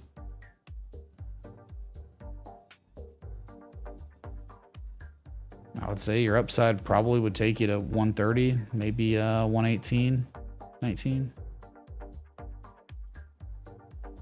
It's a little more upside, but, you know, it broke resistance. It's been on a tear. Ever since the COVID crash. So it's been years. It's been in an uptrend, and you're just talking about inflection points from history. Only a couple. I mean, you have still, until you see those levels, you got 21 to 30% more upside. You just achieved prices for the first time, really, over this December 2019 level. This is crazy how we're looking at the weekly here, right?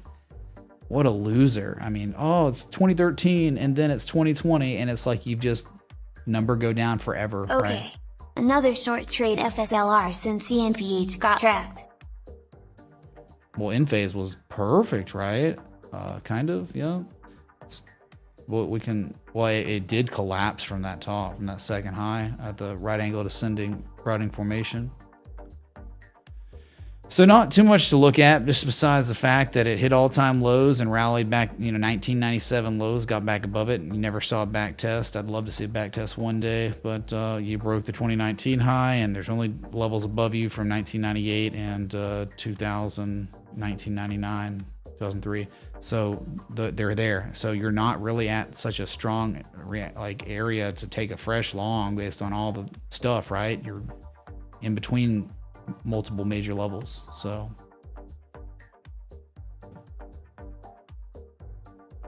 there you go, Jetty. Thanks, dude. It's okay-ish. It's cool how this low right here from 2019 was successfully back tested bullishly in October of last year, and you've rallied off of that. So that's some sort of like back test, so it's good so far. A little bit more upside, 20-30% more upside. Okay.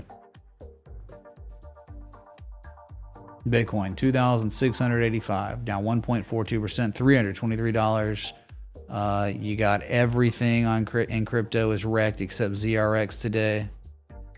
On the new day, right? ZRX somehow is up 1.21%. That's an active trade setup. Let's go. Yeah, it'll take a while though, man.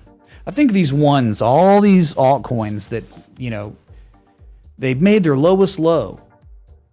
Or even if they didn't make their lowest low from June, they still ended up making lower lows on their type 2 returns of their harmonics.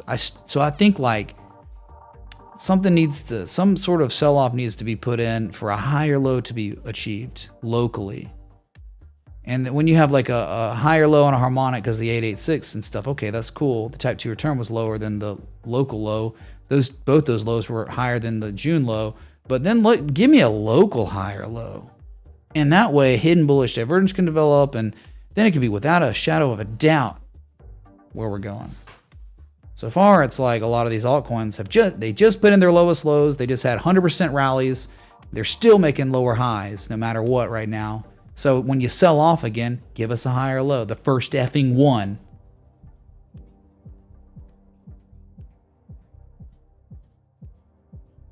Okay, Uber for Rob.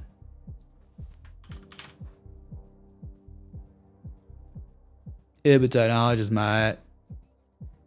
Yeah, Uber. Absolutely, absolutely stuff going on this one. Oh yeah, dude, it's you can't even believe how effing incredible it is right now. The amount of things happening on this. Mind-boggling, right? You completed an 886, the bullish bat pattern back in June of last year. The rally ensued at that level. That rally took you back above the inflection zone. And then you pretty much, like the low from 2019, you got 2 tests. Market participants confirming that level is support. And even on the scam, this was part of the New York Stock Exchange glitch. Look what happened on the glitch. You want to talk about somehow the most formal springback test. I'm talking about this has got a tuxedo on of formality where that open was the 2019 low. You can't make this up how stupidly formal that is. And look at you now, $30 above most of the resistance. And you broke the supply line. You kind of get where I'm going here. On target would be $36 and $42 eventually. Because look, $36 is the low from 2019, the IPO. And then $42 is a peak from 2020. And then after that, it'd be $47. So yeah, absolutely. It looks like some others, like some cruise line stocks, just massive M shape since the COVID crash. And it's completed. And now you're showing accumulation. Right? You put in a low that was higher than the COVID crash low. But then you rallied and you've now put in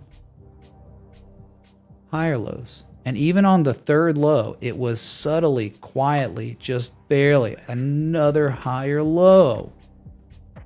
And then right there, of course, the crazy glitch that gives you now all the reason in the world to believe that number go up next, probably. This is, and if it doesn't, look how close you are to reasonable stop losses where you would never want to own Uber below $26, $25.69. Okay, not bad. Okay, next one was COSM. You talk about y'all putting me to work today. Cosmos Health Connect. Solid little bottom getting put in, it looks like. Yeah. I mean, it's a joke. It's awful. It's trash.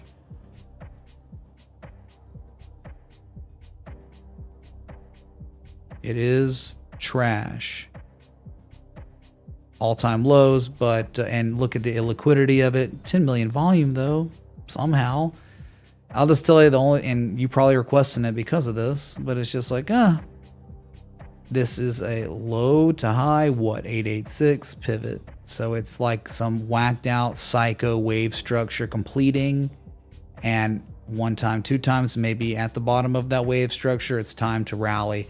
It also has that, where the 886, but it's also, if you're not thinking in terms of wave structures, you're just thinking about one low, sellers try to push it lower, then now a second low being put in, and you could just get a crazy move up, but the move up's going to be right back down soon. This is a trash chart, dude. It's not something you'd be trading looking at it, okay? But you paid, so I'm doing all I can, right?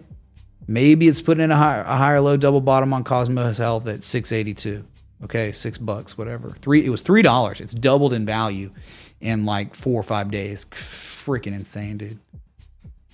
This is just insane. Like, I mean, in June of 2021, it was at $200. Okay, that's all I got for Cosmos Health, man. Doge to Bitcoin for egg.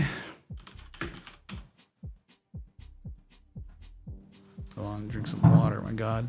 Bitcoin 22,647, down 1.6%. Could be going lower, man.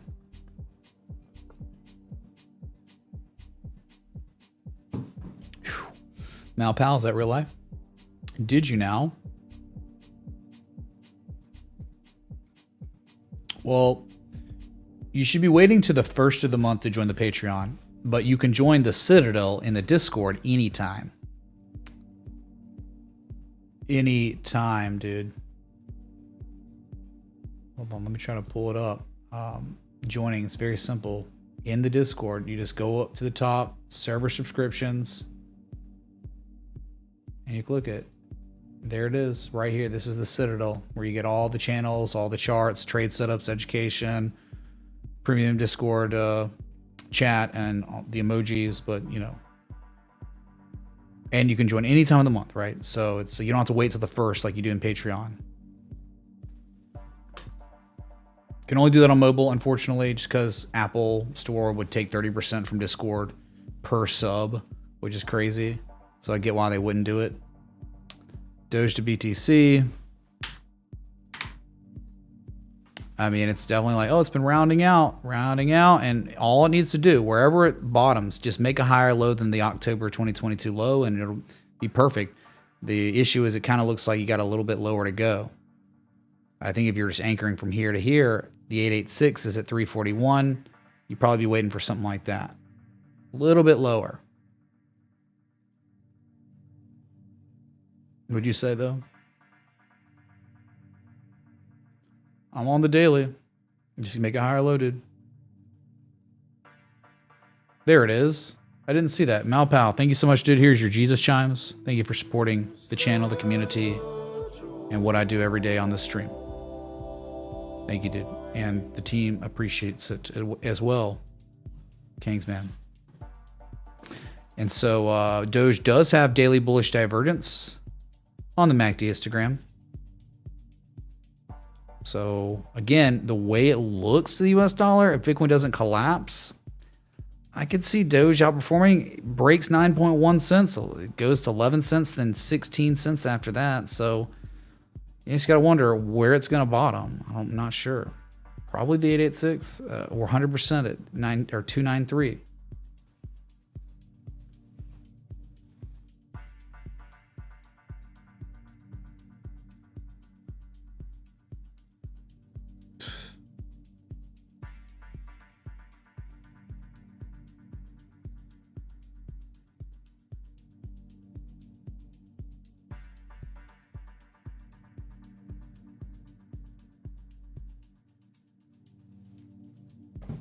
So Bitcoin's going lower, chat. Less than 1 minute until, well, it is technically.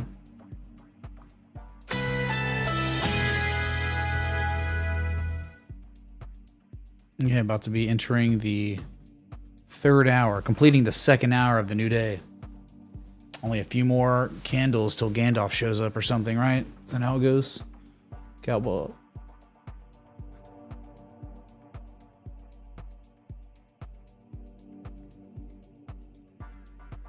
Hedron for Hexhibit.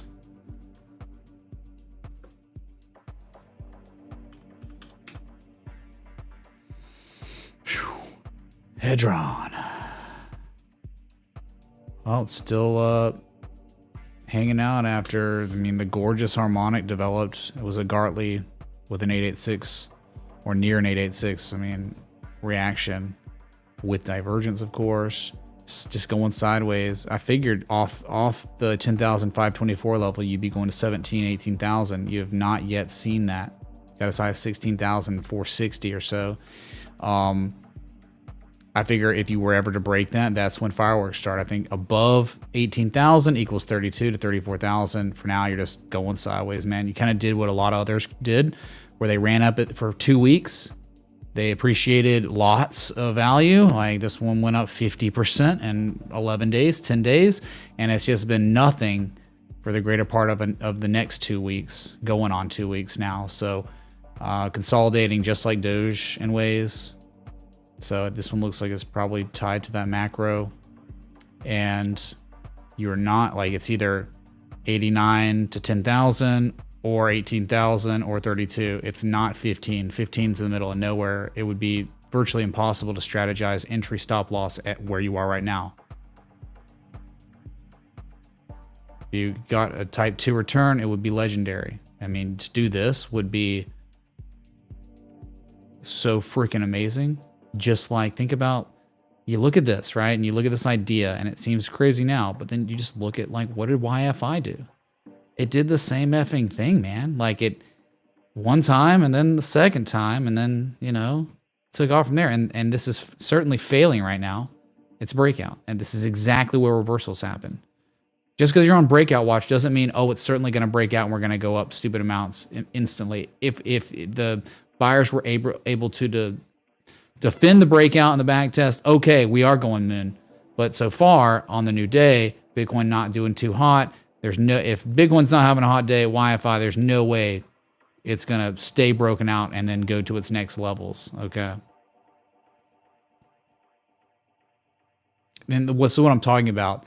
What is wrong? Like, if the asset did this, I look, man, I'm all for. I mean, I own some YFI. I've owned some YFI for weeks. I'm just saying, like, I would love it to just randomly now go to 14K or 12K to 14K.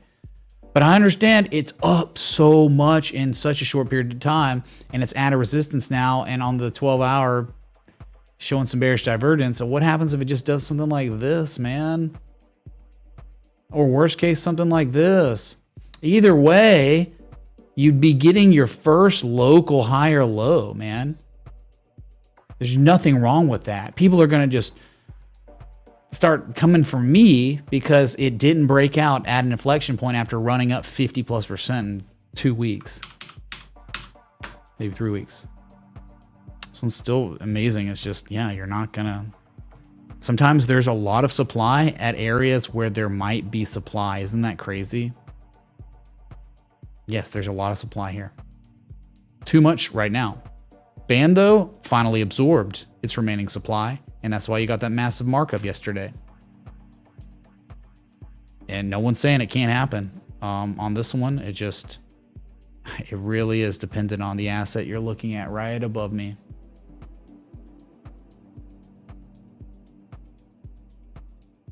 Okay. Let's go to HNST for West Coast. Wait, no, never mind. That was not enough. FSLR for Anonymous.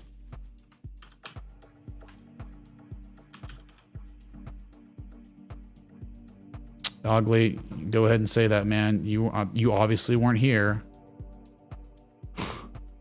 You obviously weren't here on the 1st, 2nd, 3rd through 6th of the month to say that. I mean, say controlled, whatever that means. It's too controlled. Was it too controlled when it hit the 886 perfectly with type 2 return with bullish divergence and rally 50%? Was it controlled then? You would be saying that. You're saying it now because you think you sound smart by saying that? I mean, like, that doesn't add anything to the conversation. It's too controlled, man. What? Based on what? At least have an argument with technical analysis. What are you saying?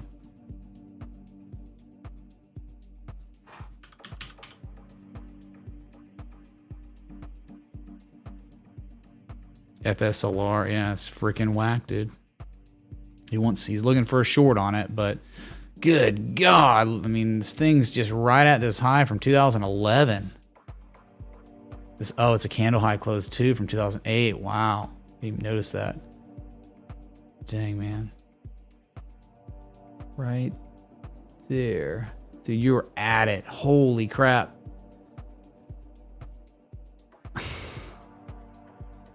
It's so tough, man, on some of these, right? You'd think, yeah, it's probably a good idea. Triple bearish divergence on the RSI, 1, 2, 3, but solar stocks, man, or this semiconductor, dude, I don't know. It's like, look, how is it performing this well as a semiconductor? And the way I'm looking at NVIDIA and AMD right now and Micron, I know Intel got destroyed, but dude, they're looking like the sell-off is done for a little bit more.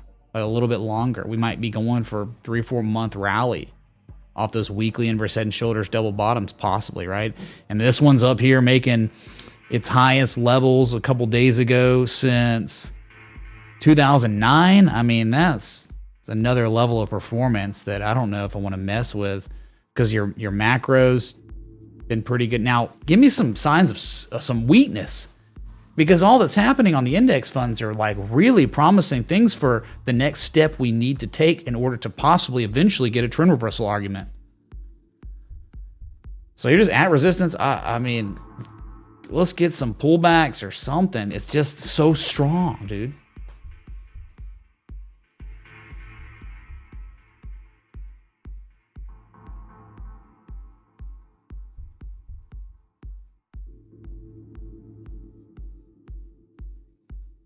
Mari, I did, my bad. But, you know, again, it was... I don't even know what you're talking about. Like, what asset? You talking about Ethereum? YFI went up 100% in a day 2 years ago. Oh, dude. Was it really? Oh, yeah, 100%. I'm thinking about 95K. I remember I was, like, chasing tornadoes during it going to 100K. And they were, like, tornadoes that destroyed neighborhoods around me. It was crazy. Oh, okay. All right, Ethereum. Was it Ethereum? Tell me. What happened to chat? Did chat just flatline? Only 5 people left in the stream. Only 600 of y'all. What happened, man? This is bull crap. Oh, there's no pump today, so no point in showing up.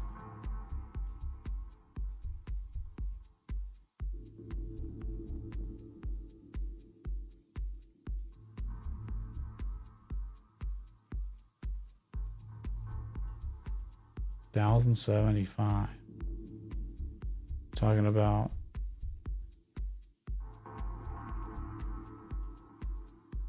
I gotta look at XNG too. I missed that one. Dang, man, so many requests today. Sorry.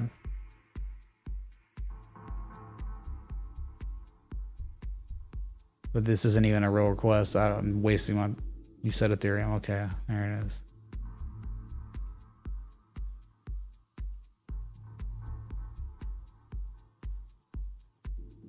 Bearish bat pattern. X8. Oh, yeah. I've had it plotted here. I just took it out because it's getting busy. But yeah, I've had this here. It's a bat pattern that's at its reaction level. Yeah, it's kind of reacting a little bit. It exceeded it like crazy on the 20th. That's when I was like, I'll just... But yeah, you're here. So this will just help you get perspective on... It would be so stupid to just... I mean, like... you could win this time because maybe this time it's a real breakout and we're actually going places. But you'd think maybe 1420 for a formal back test, that'd be great, man. You put in another higher low, it'd be so awesome to get a 1420 pullback on Ethereum. But yeah, you're at the level and it's seemingly reacting. It's pausing. Okay, I'm not even saying it's reacting. It's pausing. So a pause too long, it can just break upward again and violate the pattern. But hey, long enough, it gets bad. Bitcoin rolls over. 1420, 200-day moving average right there too. I mean, it'd be perfect. Negative Momo just beginning to build. Your first level of negative momentum today on Ethereum since January 1st. Wow, first day of the year. Yep. We back. Oh, look at ZRX, dude, up 3% now. Let's go. You gotta really admire ZRX a couple days ago. 18% swing from the high to the low. And then the next day goes lower and then rallies to close to recapture prices back above the double bottom breakout. So a formal back test. And now somehow with a terrible macro right now, everything's selling off. ZRX is somehow still broken out and starting to rally some. It's crazy, but yeah. How about that?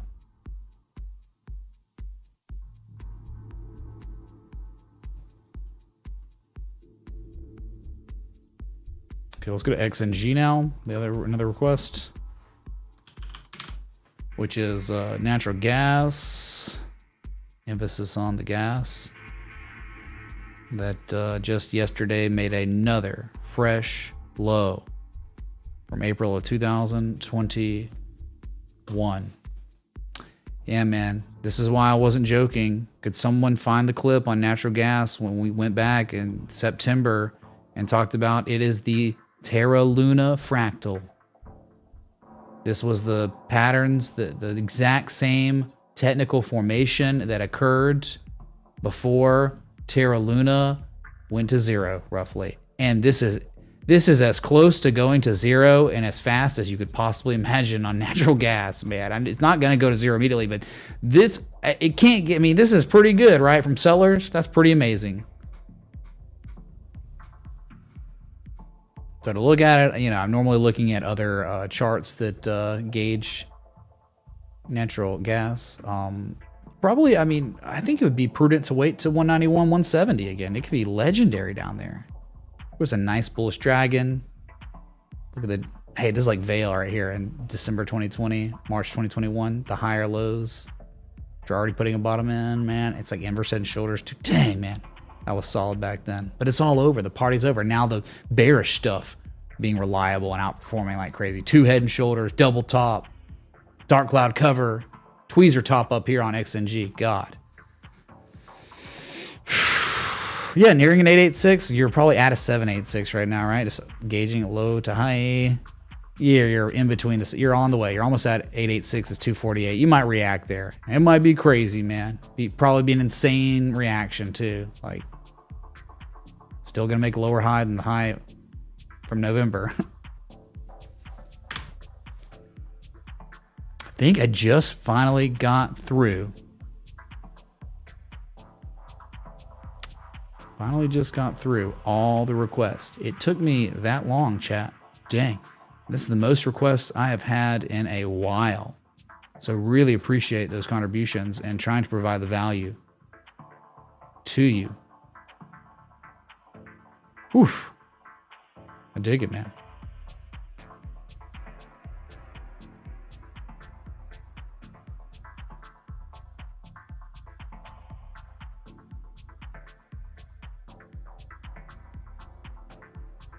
I think the stream was pretty good, pretty educational, right? I think there was a lot of value in today's stream. You'd have to be, hey, did that just happen?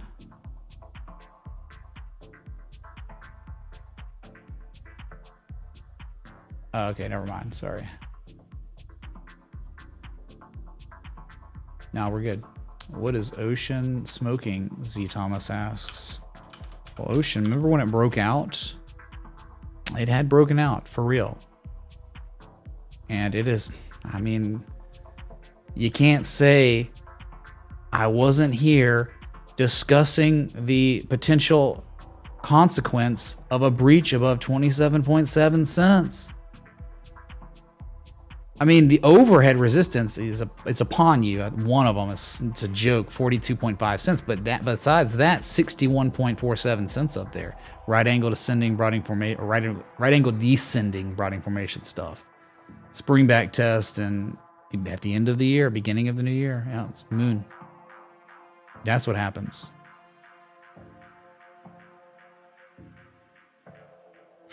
Okay.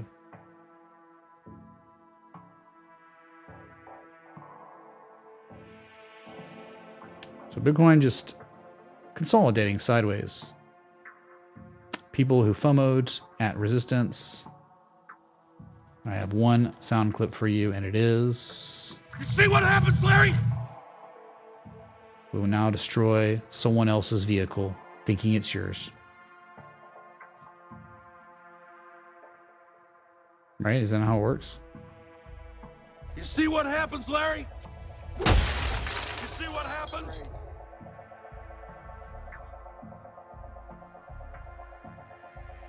Okay, but you look at the daily on Bitcoin. Did something happen? Something going on? No, I can't tell. It's just still up there elevated for days now. A week. About a week. Same price. It's the RSI right now. Continuing to fall. I love it, man. The lower we get, the better. Because I like it getting out of nuclear Chernobyl levels. Let's get back down to 70. What I'd love to see, I've seen it before, where 70 somehow acts as support before moon again. And then you moon, you go to 28K, 25 to 28K, and then all of a sudden this happens. And then at those levels, we understand there's buyer exhaustion. That's how, okay. I feel a lot better about taking shorts or completely exiting when we could get something like this on the daily. Bearish divergence. We don't have that yet, so not even close. Still in the first wave. Normally it's a wave up, a smaller wave down, and then another wave up, and on that next wave up, that's when you start developing the bearish divergence. The lower highs on the oscillators to the higher highs on price.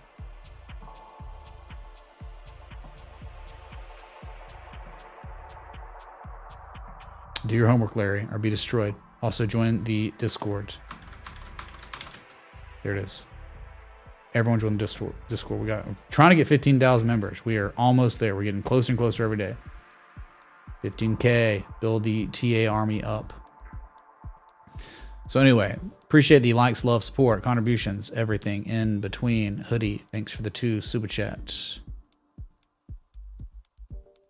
Oh, dude, well, this is just paper. I mean, do you think, like, because hog futures dumped, technically, you're paying less money on bacon? Nah, dude, your bacon's still stupidly high.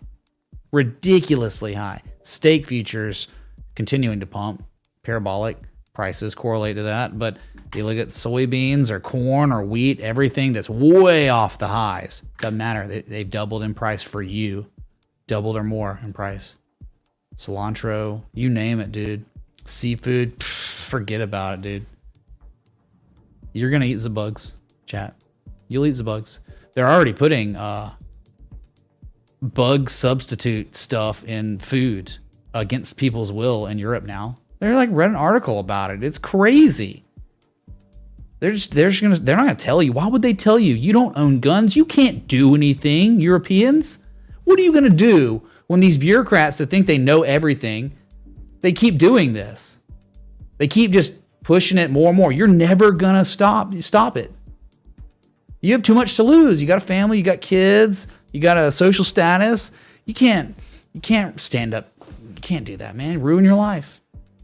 So you're gonna eat the bugs. Greta Thunberg's gonna own you. Communist takeover with Greta Thunberg as your queen.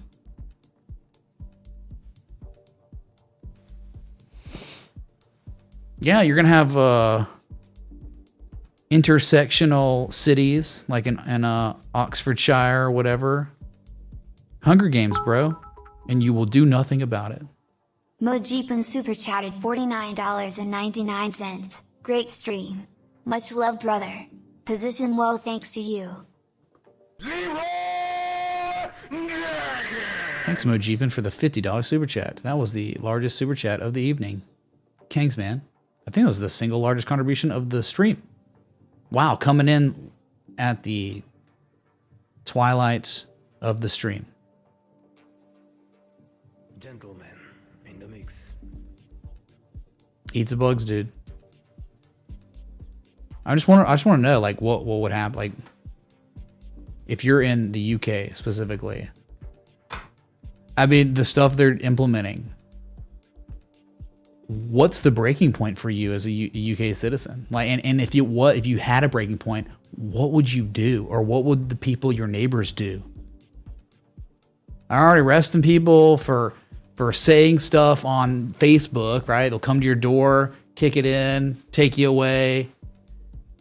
They're gonna put bugs in your food against your will.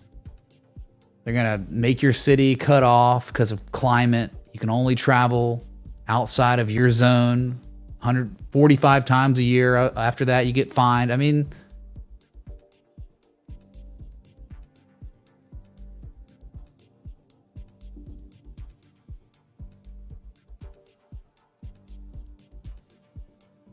oh, Tom H, no one's saying it's better. I'm just saying, when it comes to bugs, that's where the line is drawn for us, at least. No, I mean, like, look what's happened. Obesity. Oh my God. The chart I saved it because it's so bad. Tripled obesity rates in one generation between 1987 and now.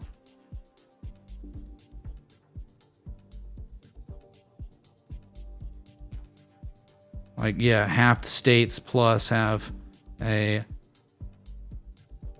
30 or more % of the population of the state being obese, and then you've got literally all of the bought states. A house in Portugal and visa is in progress. We left the EU to get away from the bugs. Sub Anonymous, thanks for the threes. Well, unfortunately, yeah, you're gonna be paying. I mean, if you're just in the vicinity, I don't know. There's not much escape in most places, but Portugal, beautiful. Eat some ceviche. I'm sure they got some over there.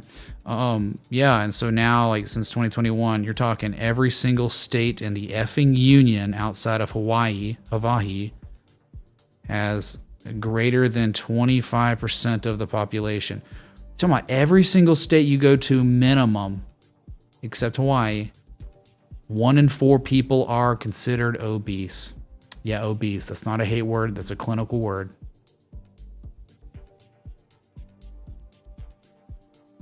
In 2003, only 4 states in the union had 25% or greater of each population being obese.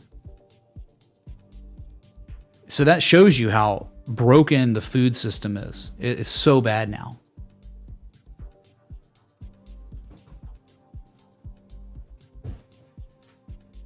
Bullish on obesity, certainly. Yeah, for sure. More so bullish on diabetes and health-related diseases and ailments from being obese. Yeah, unfortunately. And now you got, like, whatever, people undercover saying that Pfizer's working on mutating viruses so they can sell their vaccine, their gene therapy, and make trillions of dollars.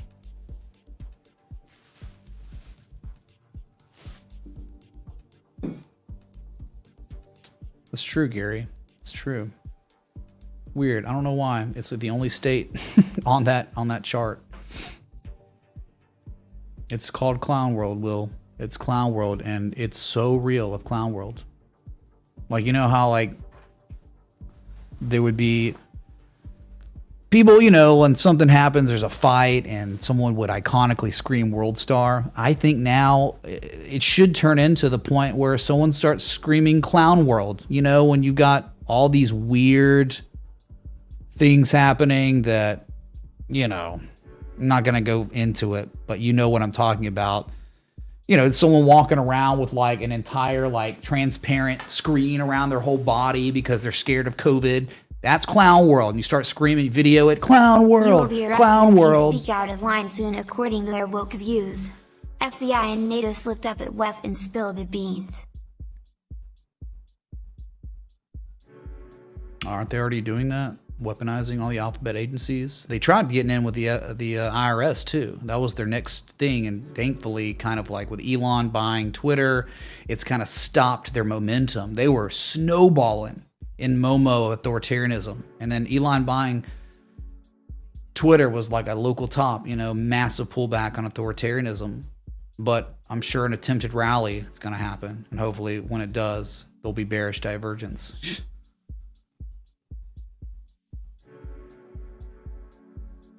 Like Clown World, follow it on Twitter, so you can see it. It's just, it's not, it's like conspiracy, man. You're like far right, or it's like, no, we're like watching like the world, the morals of the world, of the Western world, absolutely capitulate.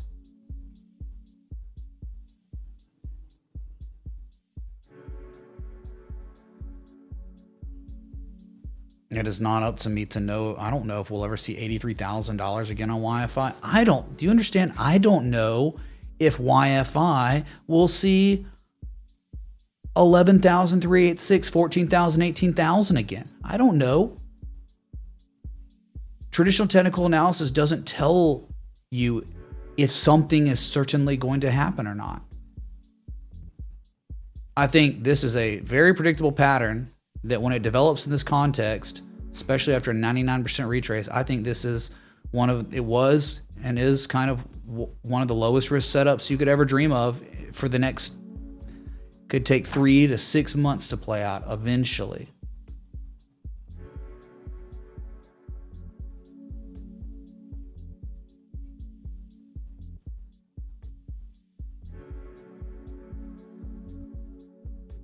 Yeah, moral compass, you know, sanity and moral compass. Yep. It's called moral relativism, and it's a cancer that has certainly metastasized in Western culture. Moral relativism. And anything goes. Feelings and emotions superseding logic on a grand scale. That's where we are. And that's why things just keep getting worse every day.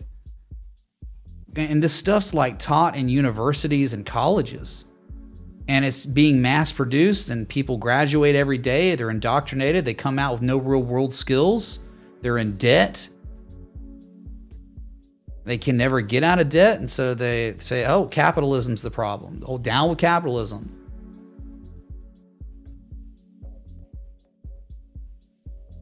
Postmodernism. Yep.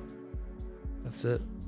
Moral relativism in a postmodern world, Ashley. There you go. Yuri Bezmenov did warn us.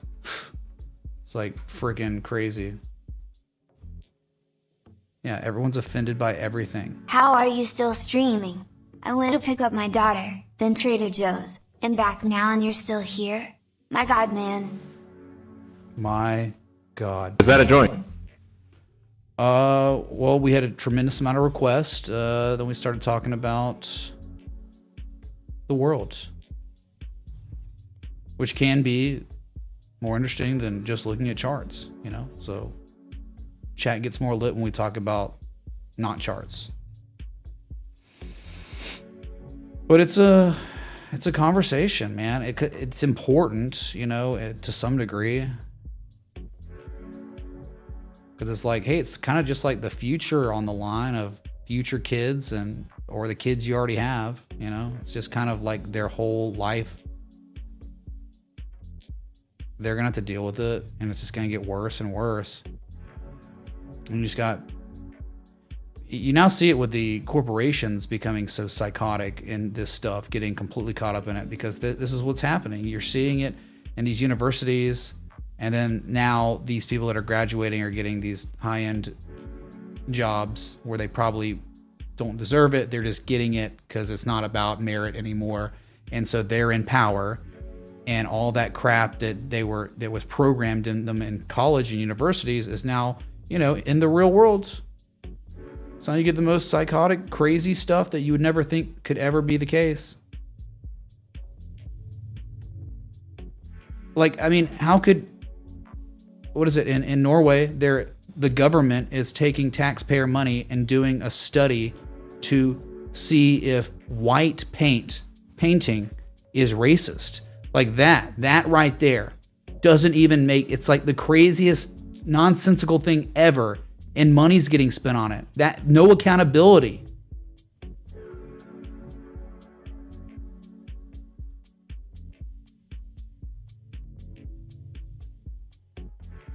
It's not that, you know, I mean, listen to that. That sounds crazy. It makes me, the fact that it's happening and I just say it makes me sound crazy, right? But that's just reporting reality. It's so insane, man. That's true, Brad. Yeah.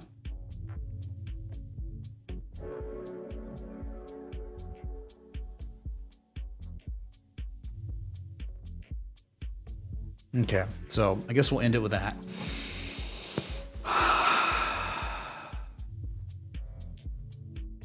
No, Ashley, but again, there's nothing you're going to say that would surprise me anymore. Nothing. And there's nothing that those people would say that would be so terrible that it would ever make the people that actually support them change their minds. That's where we are. That's what Yuri Bezmenov talks about. These people are completely demoralized. Ideological subversion is complete. COVID was the crisis he talks about to start it. And now we're, I guess, in the normalization process.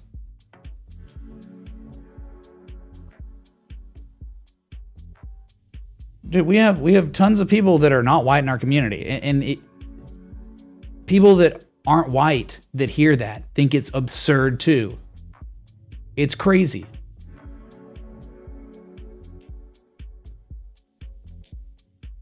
Like, there are two races in our community.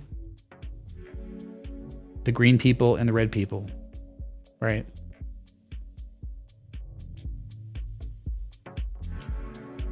We discriminate against the red people, talking about bears, red candles. Okay, let that be known. We discriminate against the bears and the bull trends, and vice versa. We discriminate against the green people in the bear trends. Okay, God. Oh, here we go, right? You can't even like make analogies and metaphors now because, anyway, just having fun in this clown world. But hey, we're all in it together, so let's make some money.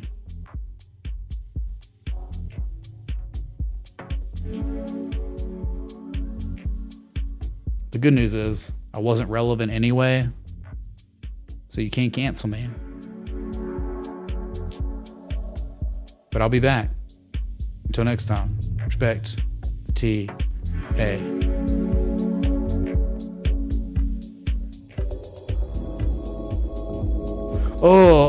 Can we, hey, 2 hours, 30 minutes goes by. Can we look at gold, silver? We did look at gold already, bro.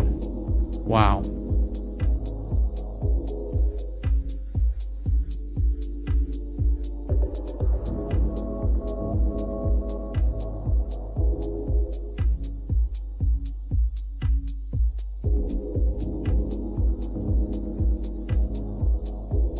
Nothing at all on gold or silver.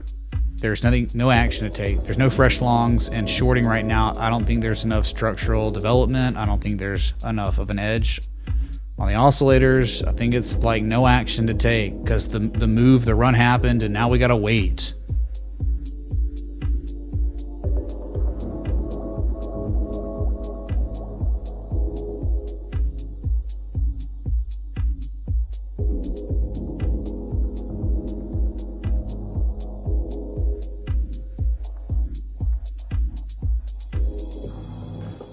Gold to silver on TradingView.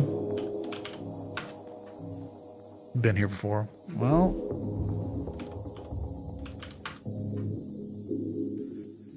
there it is. You're unable to break the high from 2016. near. I mean, yeah, you're just up. You got turbulent areas here, man. So much resistance, but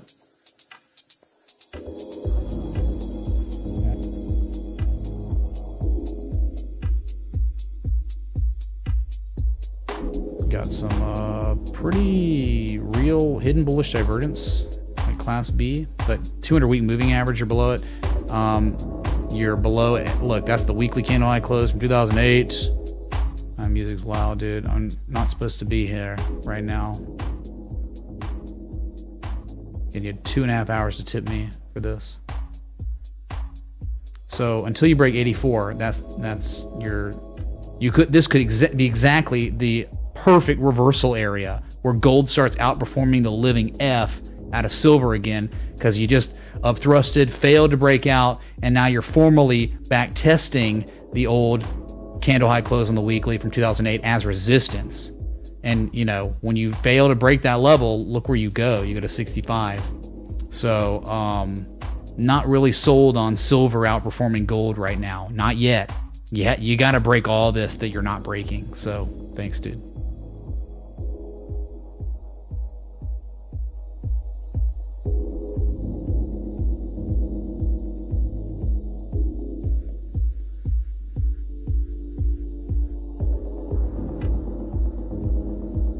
Thanks again.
gentlemen in the mix.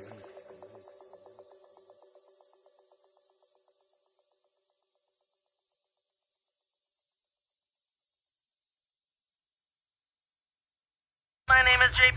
I'm a robot. I like robots. I have a robot vagina. Bow to your sensei. Bow to your sensei! I have some evidence Vanbear Pig could be in this area. I don't know, sir. Then, just like that, Adios, turd nuggets.